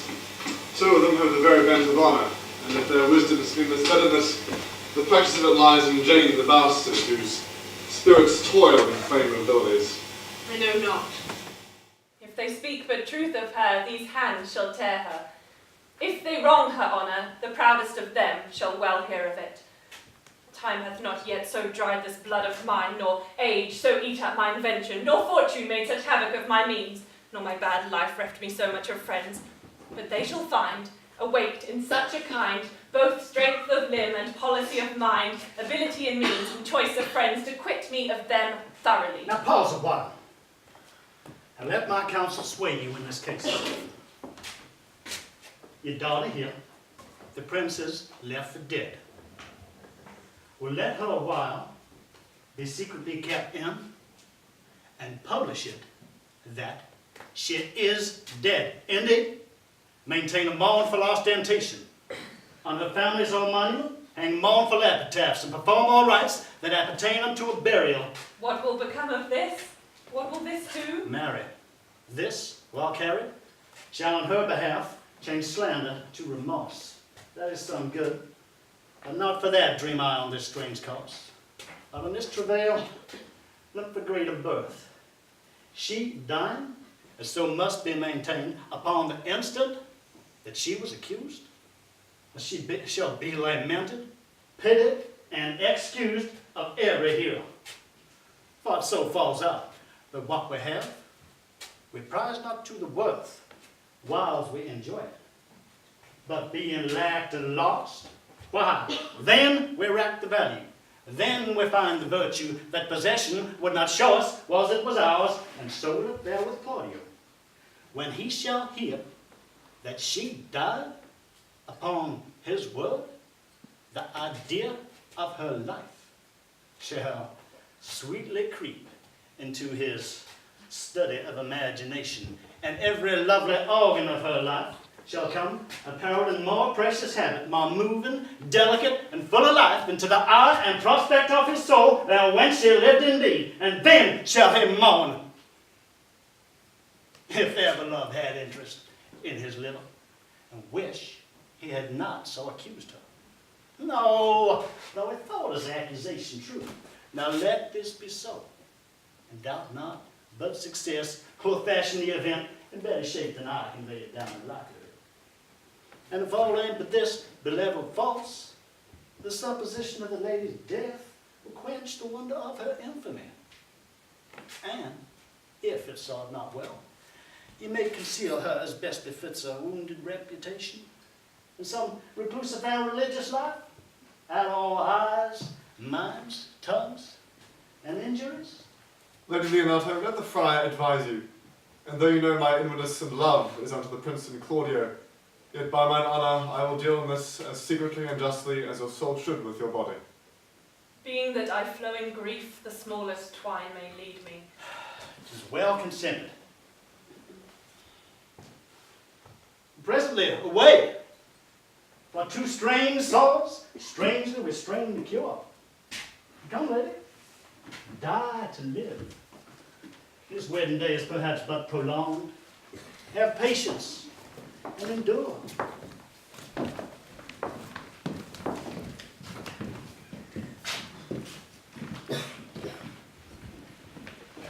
Lady Beatrice, have you wept all this while? Yea, and I will weep a while longer. I will not desire that. You have no reason. I do it freely. Surely I do believe your fair cousin is wronged. And how much might the man deserve of me that would right her? Is there any way to show such friendship? A very even way, but no such friend. May a man do it? It is a man's office, but not yours. I do love nothing in this world so well as you. Is not that strange? It is as strange as the thing that I know not. It were as strange, it were as possible for me to say that I love none so well as you. But believe me not, and yet I lie not. I confess nothing, nor I deny nothing. I am sorry for my cousin. By my sword, thou lovest me. Do not swear and eat it. I will swear by that you love me, and I'll make him eat of this as I love not you. Will you not eat your word? By no sauce can be devised to it. I protest, I love thee. Then God forgive me. What offence, sweet Beatrice? You have stayed me in a happy hour. I was about to protest that I loved you. And do it with all thy heart. I love you with so much of my heart that none is left to protest. Come. Bid me do anything for thee. Kill Claudio. Not for the wide world. You kill me to deny it. Farewell. Tarry, sweet Beatrice. I am gone, though I am here. Nay, there is no love in you, Signor. I pray you let me go. Beatrice. In faith, I will go. We'll be friends first. You dare! Easier. Be friends with me than fight with mine enemy. Is Claudio thine enemy? Is he not approved in the height of villain, that hath slandered, scorned, dishonoured my kinswoman? Oh, that I were a man. What? Bear her in hand until they come to take hands, and then public accusation, uncovered slander, unmitigated rancour. Oh God, that I were a man! I would eat his heart in the marketplace! Hear me, Talk with a man out a window, a proper saying. Sweet hero, she is wronged, she is slandered, she is undone. Nay, Princes and counties, surely a princely testimony. Oh, a goodly count, Count confessed, a sweet gallant, surely. That I were a man for his sake, or that I had any friend would be a man for my sake. But manhood is melted into curtsies, valour into compliment, and men are only turned into tongue, and trim ones too. He is now as valiant as Hercules, that only tells a lie and swears it. I cannot be a man with wishing, therefore I will die a woman with grieving. Sweet Beatrice, by this hand, I love thee. Use it for my love, some other way than swearing by it. Think you in your soul that Count Claudio hath wronged hero? Yea, as much as I have a thought or a soul. Enough. I am engaged. I will challenge him. I will kiss your hand. And so I leave you. By this hand, Claudio shall render me a dear account.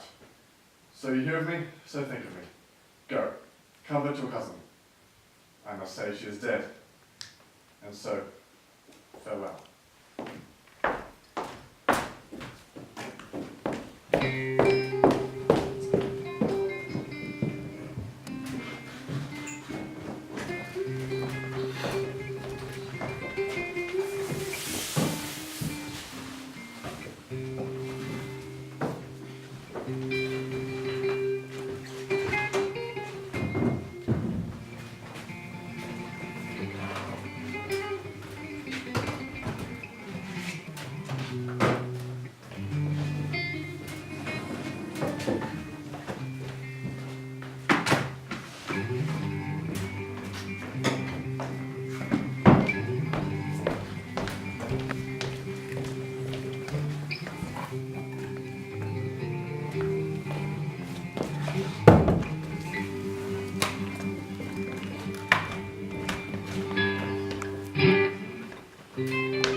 Does our whole assembly appear? A stool and a cushion for the sexton. Which be the malefactors? Marry, that am I, and my partner. Nay, that is certain. We have the exhibition to examine. But which of you fiends to be examined? Let them come before Master Constable. Yea, marry, let them come before me. What's your name, friend? Conrad. Baracchio. Pray, write down Baracchio. Yours, sir? I am a lady, sir, and my name is Conrad. Write down Master Lady Conrad. Masters, do you serve God? Yea, sir, we hope. Write down, they hope they serve God. Oh, and write God first. God defend, God should come for such villains. Ah, masters, it has proved already that you are thought to be little better than false knaves, and will go near to be thought so shortly.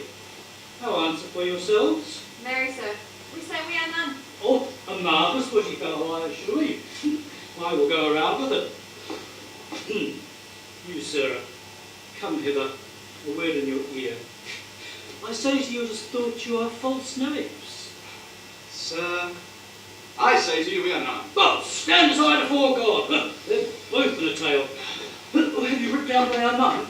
Master Constable, you go not the way to examine. You must call forth the watch that are their accusers. That's the eftest way. Call forth the watch. Masters, I charge you in the prince's name. Accuse these men. That man said, sir, that Lady Jane, the prince's sister, was a villain. Write down the prince's sister villain. I heard you call the prince's sister villain. Master Constable, madness! Pray thee, fellow peace. I do not like thy look. I promise thee.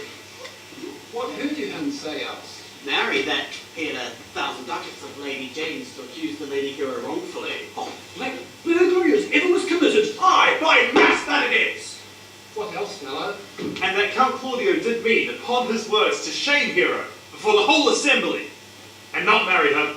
Oh, thou villain, thou shalt be cast into everlasting redemption for this. What else? This is all. And this is more, masters, than you can deny. Lady Jane is this morning secretly stolen away. Hero was in this manner accused, in this very manner refused, and upon the grief of this suddenly died. Master Constable, have these men bound and brought to Leonato's. I will go before and show her their examination. Come, let them be opinions. Let them be in the house now!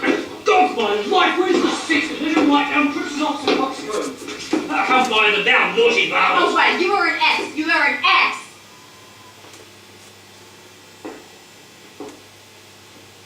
Dost thou not suspect my place? Dost thou not suspect my years? Oh, that he were here to write me down an ass. But masters, remember that I am an ass. Though not be written down, I am an ass. Oh, villain, thou art full of piety to be proven upon thee, my good witness. I am a wise fellow, and which is more an officer, and which is more a householder, and which is more as pretty a piece of flesh as any in Messina, and a fellow that knows the law go to, and a rich fellow enough, and a fellow that hath had losses, and a fellow that hath 2 gowns, and everything handsome about him. Bring them away. Oh, that I be ripped down an ass.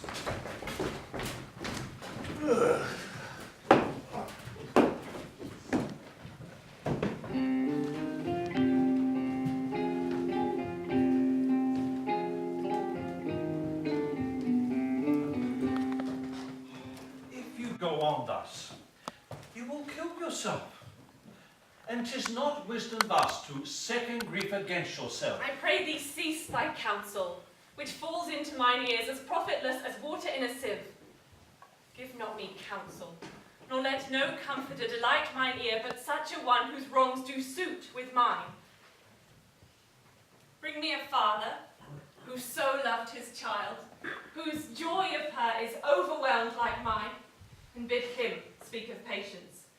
Measure his woe, the length and breadth of mine, and let it answer every strain for strain, as thus for thus, and such a grief for such, in every branch, lineament, shape, and form. If such a one will smile and stroke his beard, bid sorrow wag, cry hem when he should groan, patch grief with proverbs, make misfortune drunk with candle wasters, bring him yet to me, and I of him will gather patience. But there is no such man. For, brother, men can counsel and speak comfort to that grief which they themselves not feel. But tasting it, their counsel turns to passion, which before would give precipitial medicine to rage, fetter strong madness in a silken thread, charm, ache with air, and agony with words.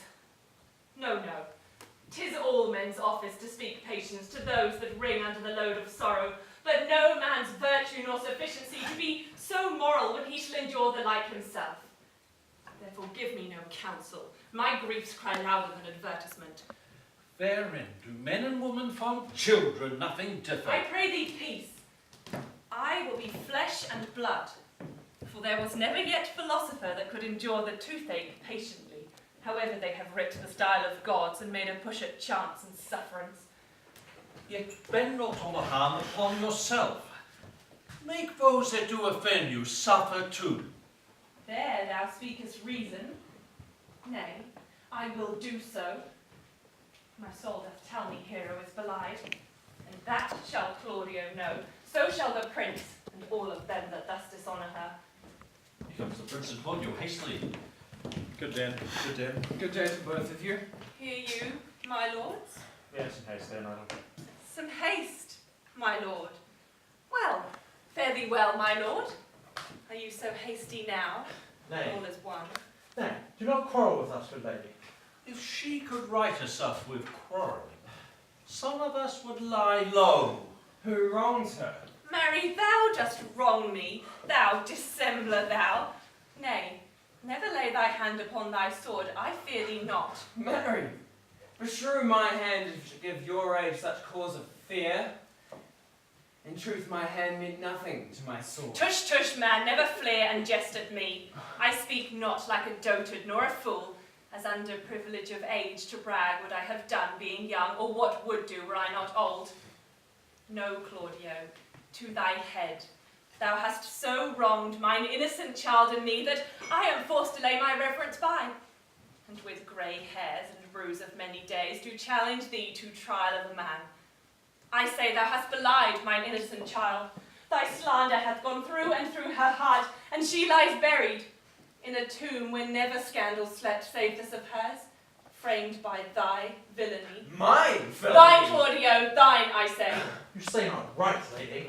Dear my lord, I'll prove it on his body if he dare, despite his nice fence and his active practice, his May of youth and bloom of lustihood. Away, I will not have to do with you. Canst thou so daff me? Thou hast killed my child. If thou shouldst kill me, boy, thou shalt kill a man. Win me and wear me. Let him answer me. Come, follow me, boy. Come, sir boy, come, follow me. Sir boy, I'll rip you from your pointing fence. Nay, as I'm a gentleman, I will. Brother. Content yourself. God knows I love my niece, and she is dead. Slandered to death by villains. That dare as well answer a man indeed, as I dare take a serpent by the tongue. Boys. Apes. Braggarts. Jacks. Milksops. Anthony. Hold you content. What woman I know them, yea, and what they weigh, even to the utmost scruple. Scrambling, out-facing, fashion-monging boys that lie and cog and flout, deprave and slander, go antically, show outward hideousness, and speak of half a dozen dangerous words, how they might hurt their enemies, if they durst. And this is all. But Brother Anthony. Oh, 'tis no matter, do not you meddle, let me deal in this. Gentle people both, we will not wake your patience. My heart is sorry for your daughter's death, but on my honour she was charged with nothing but what was true and very full of proof. My lord. My lord. I will not hear you. No? Come, brother, away. I will be heard. And shall, for some of us will smart for it.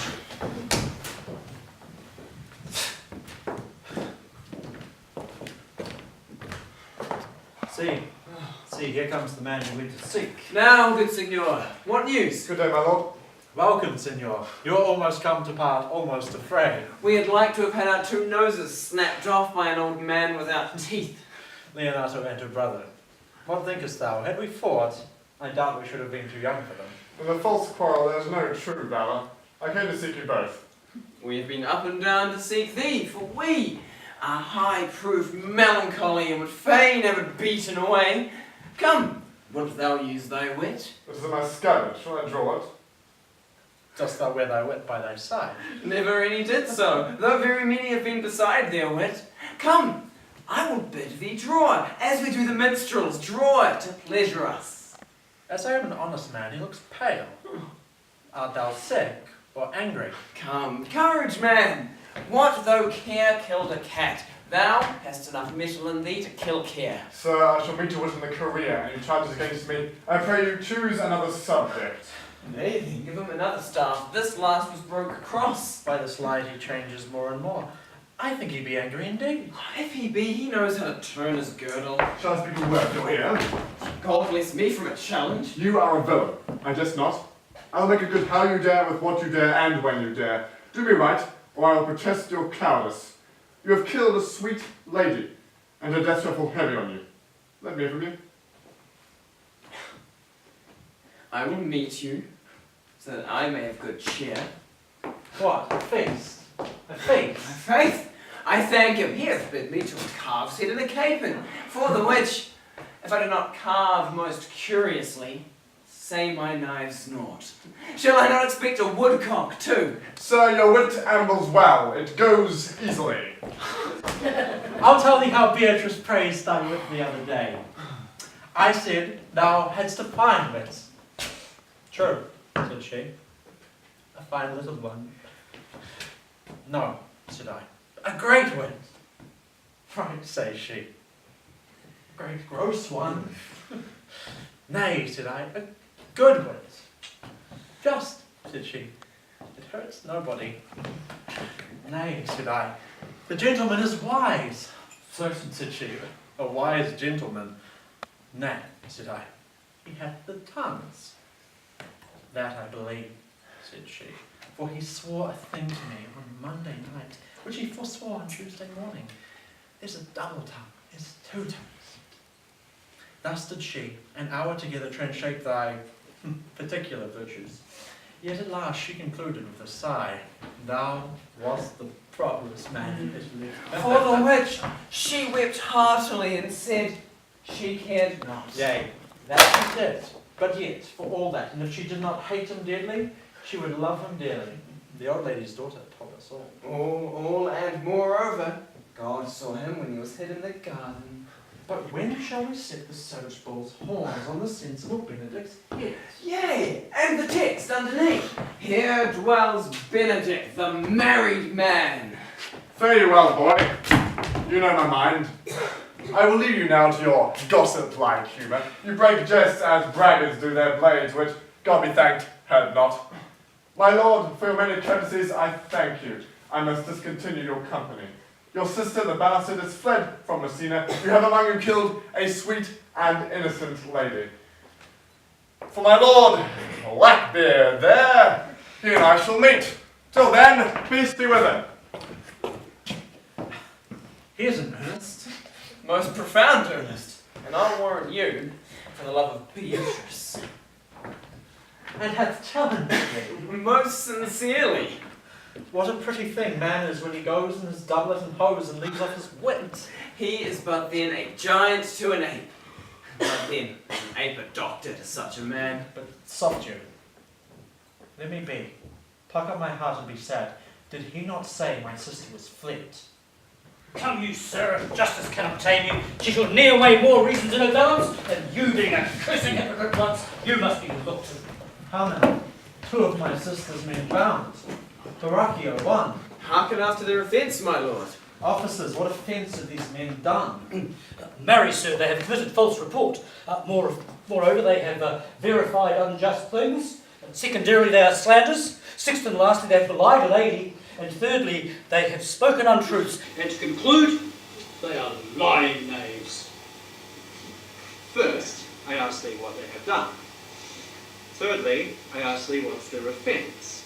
Second and lastly, why they are committed, and to conclude, what you lay to their charge. Rightly reasoned, my lord, and in his own division, and by my troth there's one meaning well suited. Who have you offended, masters, that you are thus bound to your answer? This learned constable is too cunning to be understood. What is your offence? Sweet prince, let me go no farther to my answer. Do you hear me, and let this count kill me? I have deceived even your very eyes. What your wisdoms could not discover, these shallow fools have thus brought to light. Who the night overheard me confessing to this woman how my master, your sister, incensed me to slander the lady Hero. How you were brought into the orchard and there saw me court Margaret in Hero's garments. How you would shame her when you should marry her. My villainy they have upon record, which I would rather seal with my death than repeat over to my shames. The lady is dead upon mine and my master's false accusations, and briefly I desire nothing but the reward of a villain. Runs not the speech like iron through your blood? I have drank poison while he uttered it. But did my sister set thee on to this? Yea, paid me richly for the practice. She is composed and framed with treachery, and fled she is upon this villainy. Oh, sweet Hero, now thy face doth appear in the rare semblance in which I loved thee first.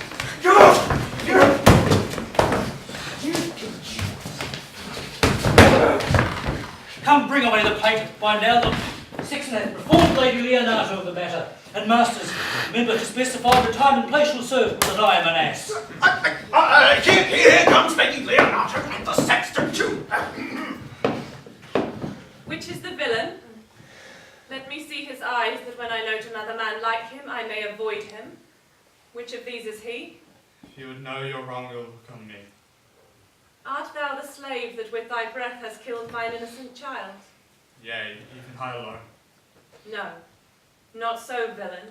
Thou beliest thyself. Here stand a pair of honourable men. A third is fled that had a hand in it. I thank you, princes, for my daughter's death. Record it with your high and worthy deeds. 'Twas bravely done, if you bethink you of it. I know not how to pray your patience, yet I must speak. Choose your revenge yourself. Impose me to whatever penance your invention can lay upon my sin. Yet I sinned not but in mistaking. By my soul nor I. And yet to satisfy this good lady, I would bend under any heavy weight that she'll enjoin me to. I cannot bid you bid my daughter live, that were impossible. But I pray you both, possess the people of Messina here how innocent she died.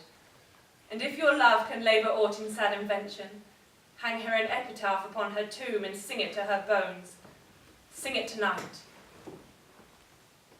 Tomorrow, come you to my house, and since you could not be my son-in-law, be yet my nephew. My brother hath a daughter, almost the copy of my child that's dead, and she alone is heir to both of us. Give her the right you should have given her cousin, and so dies my revenge. Sweet lady, your overkindness doth wring tears from me. I do embrace your offer and will dispose for henceforth of poor Claudio. Tomorrow then I will expect your coming. Tonight I take my leave. This naughty man shall face to face be brought to Margaret, who I believe was packed in all this wrong, hired to it by your sister. No, by my soul, she was not, nor knew not what she did when she spoke to me, but always have been kind and virtuous in anything I do know by her. Moreover, lady, which indeed is not under white and black, this plaintiff here, the offender, did call me ass. I beseech you that be remembered in his punishment. Also, the watch heard them talk of one deformed. They say they wear it here in the ear with a lock hanging by it, and have borrowed money for so long and never paid that now men's hearts grow hard-hearted, and will lend nothing for God's sake. Pray you, examine him upon that point. I thank thee for thy care and honest pains. Worship speaks like a most thankful and reverend youth, and I praise God for you. There's for thy pains. God save the foundation. Go. I discharge thee of thy prisoner, and I thank thee. beseech your worship to correct yourself for the example of others. May God keep you, I wish your worship well, and may God restore you to health. And I humbly beseech you that you may depart, and if a merry meeting may be wished, God prohibit it. Come, neighbour.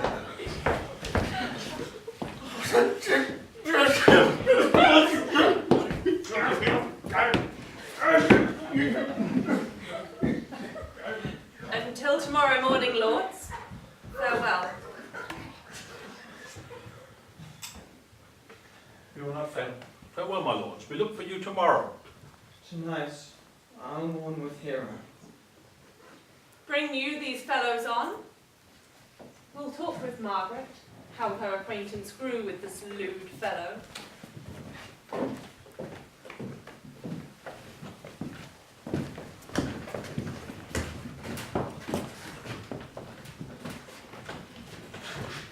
I pray thee, sweet Mrs. Margaret, deserve well my hands by helping me to the speech of Beatrice. Will you then write me a sonnet in praise of my beauty? In so high a style, Margaret, that no man living shall come over it, for in most comely truth thou deservest it. To have no man come over me? Why am I always to keep below stairs? Thy wit is as quick as the greyhound's mouth, it catches. And yours as blunt as fences foils, which hit but hurt not. A most manly wit, Margaret, it cannot hurt a woman. And now, I pray thee, call Beatrice, I give thee the bucklers. Give us the swords, we have bucklers of our own. If you use them, Margaret, you must put them in the pikes with a vice, and they are dangerous weapons for maids. Well, I shall go Beatrice to you, who I think hath legs. And therefore will come.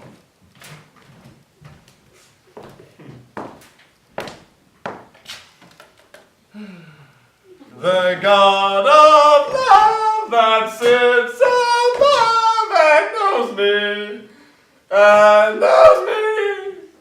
how pitiful, I mean in singing, but loving.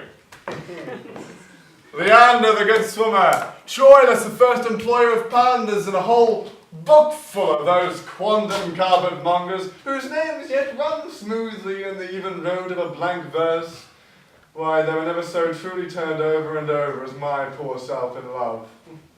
Now, I cannot show it in rhyme. I have tried. I can find no rhyme to lady, but baby.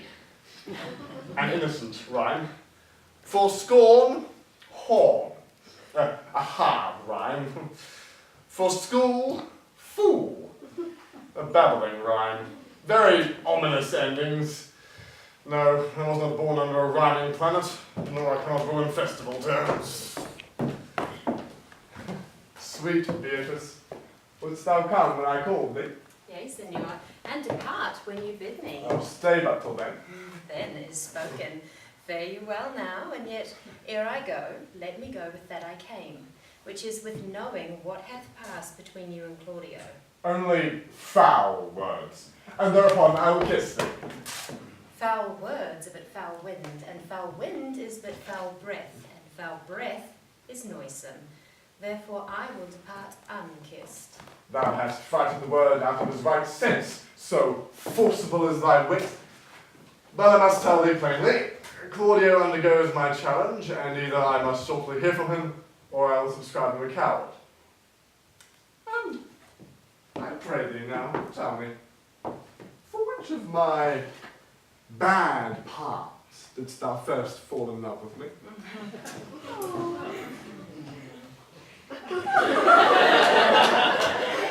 For them all together, which maintain so politic a state of evil that they will not admit any good part to intermingle with them. And for which of my good parts did you first suffer love for me? Suffer love, a good epithet. I do suffer love indeed, for I love thee against my will. In spite of your heart, I think. Alas, poor heart. If you spite it for my sake, I will spite it for yours. For I never can love that which my friend hates. Thou and I are too wise to woo peaceably. It appears not in this confession. There is not one wise man among 20 that will praise himself. An old and old instance, Beatrice, one that lived in the line of good neighbours.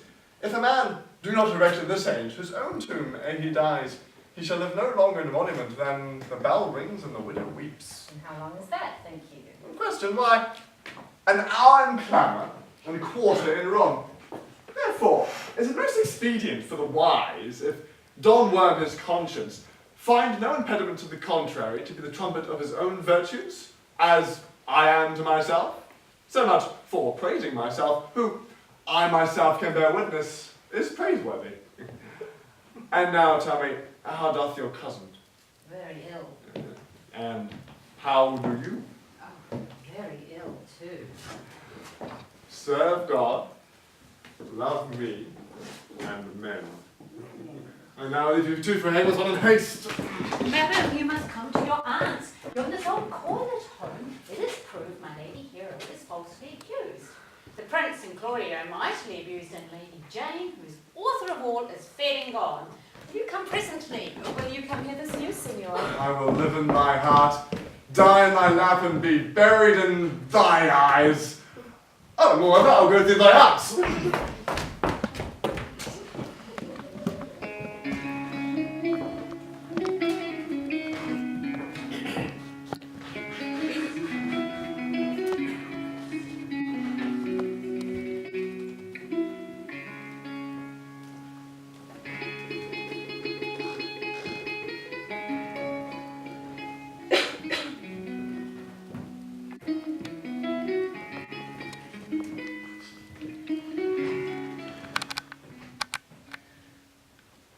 Is this the monument of Leonato? It is, my lord.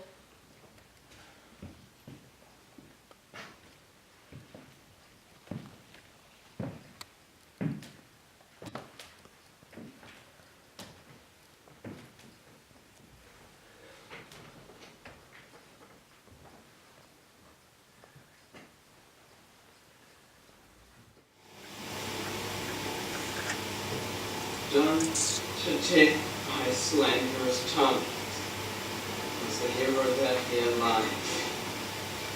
Death and guerdon of her wrong, against her fame which never dies, so that the life that died with shame lives in death with glorious fame. Hang thou there upon the tomb, praising her when I am done. Now, music, sound and sing your solemn hymn.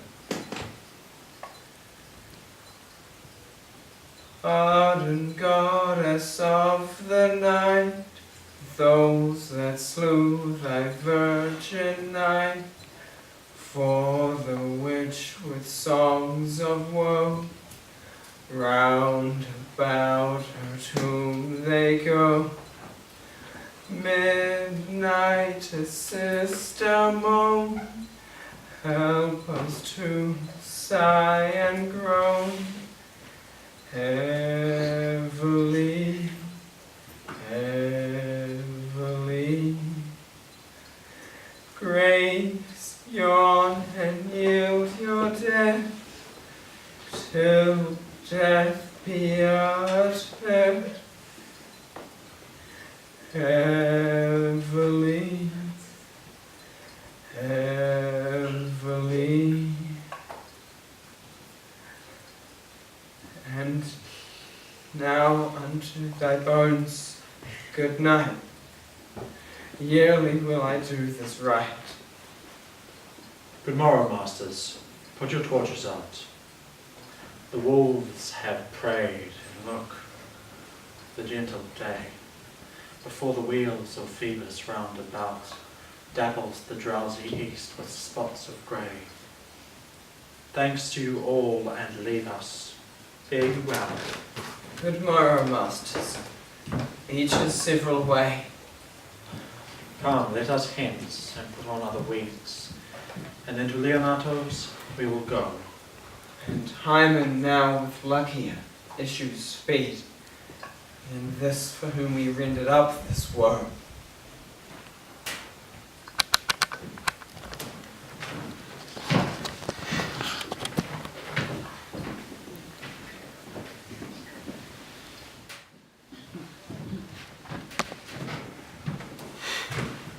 Did I not tell you she was innocent?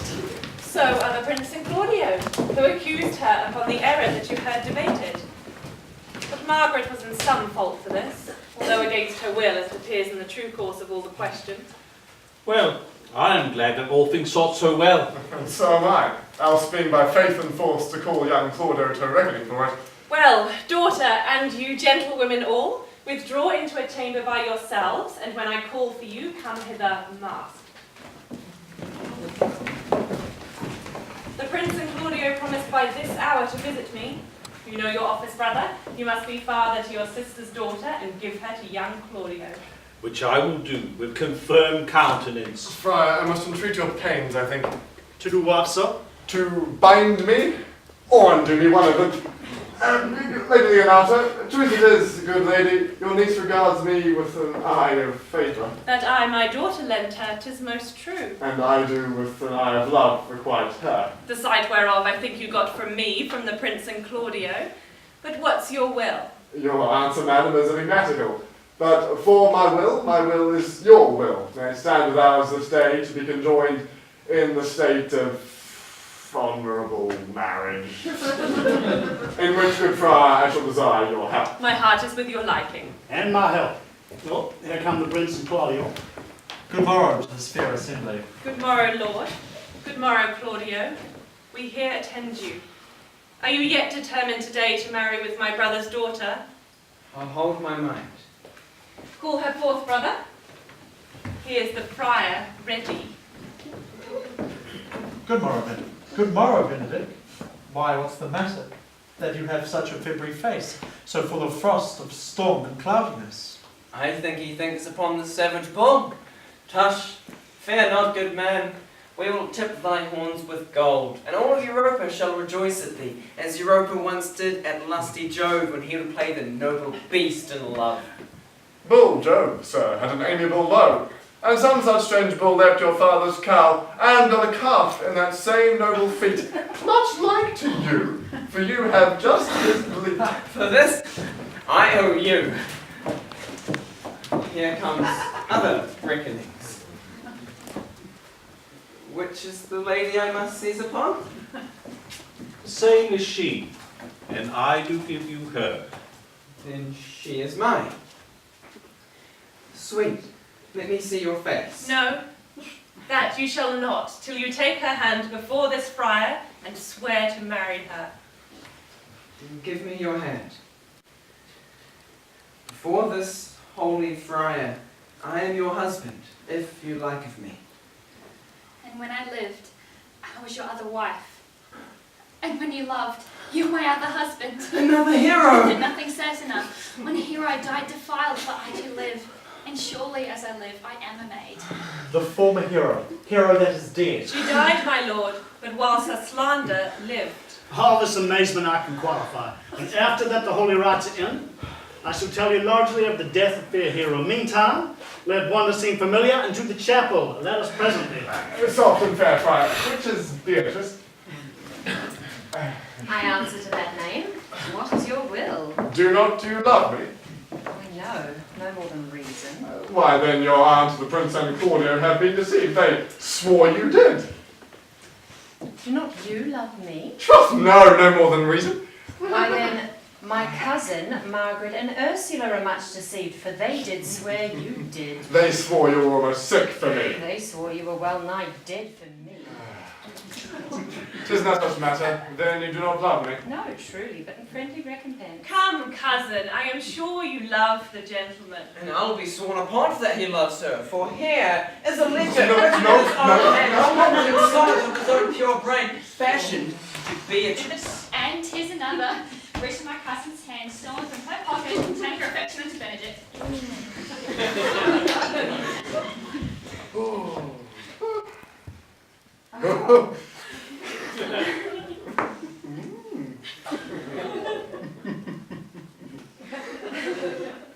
A miracle!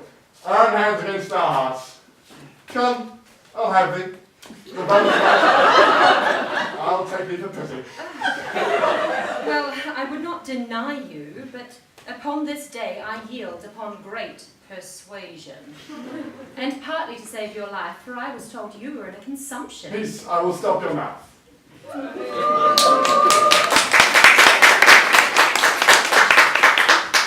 How dost thou, Benedick, the married man? I'll tell thee what, Prince. A college of witcrackers cannot flout me out of my humour. Dost thou think I care for a satire or an epigram? No. If a man will be beaten with brains, I shall wear nothing handsome about him. In brief, since I do purpose to marry, I shall not think to any purpose the world can say against it, and therefore never flout me for what I've said against it.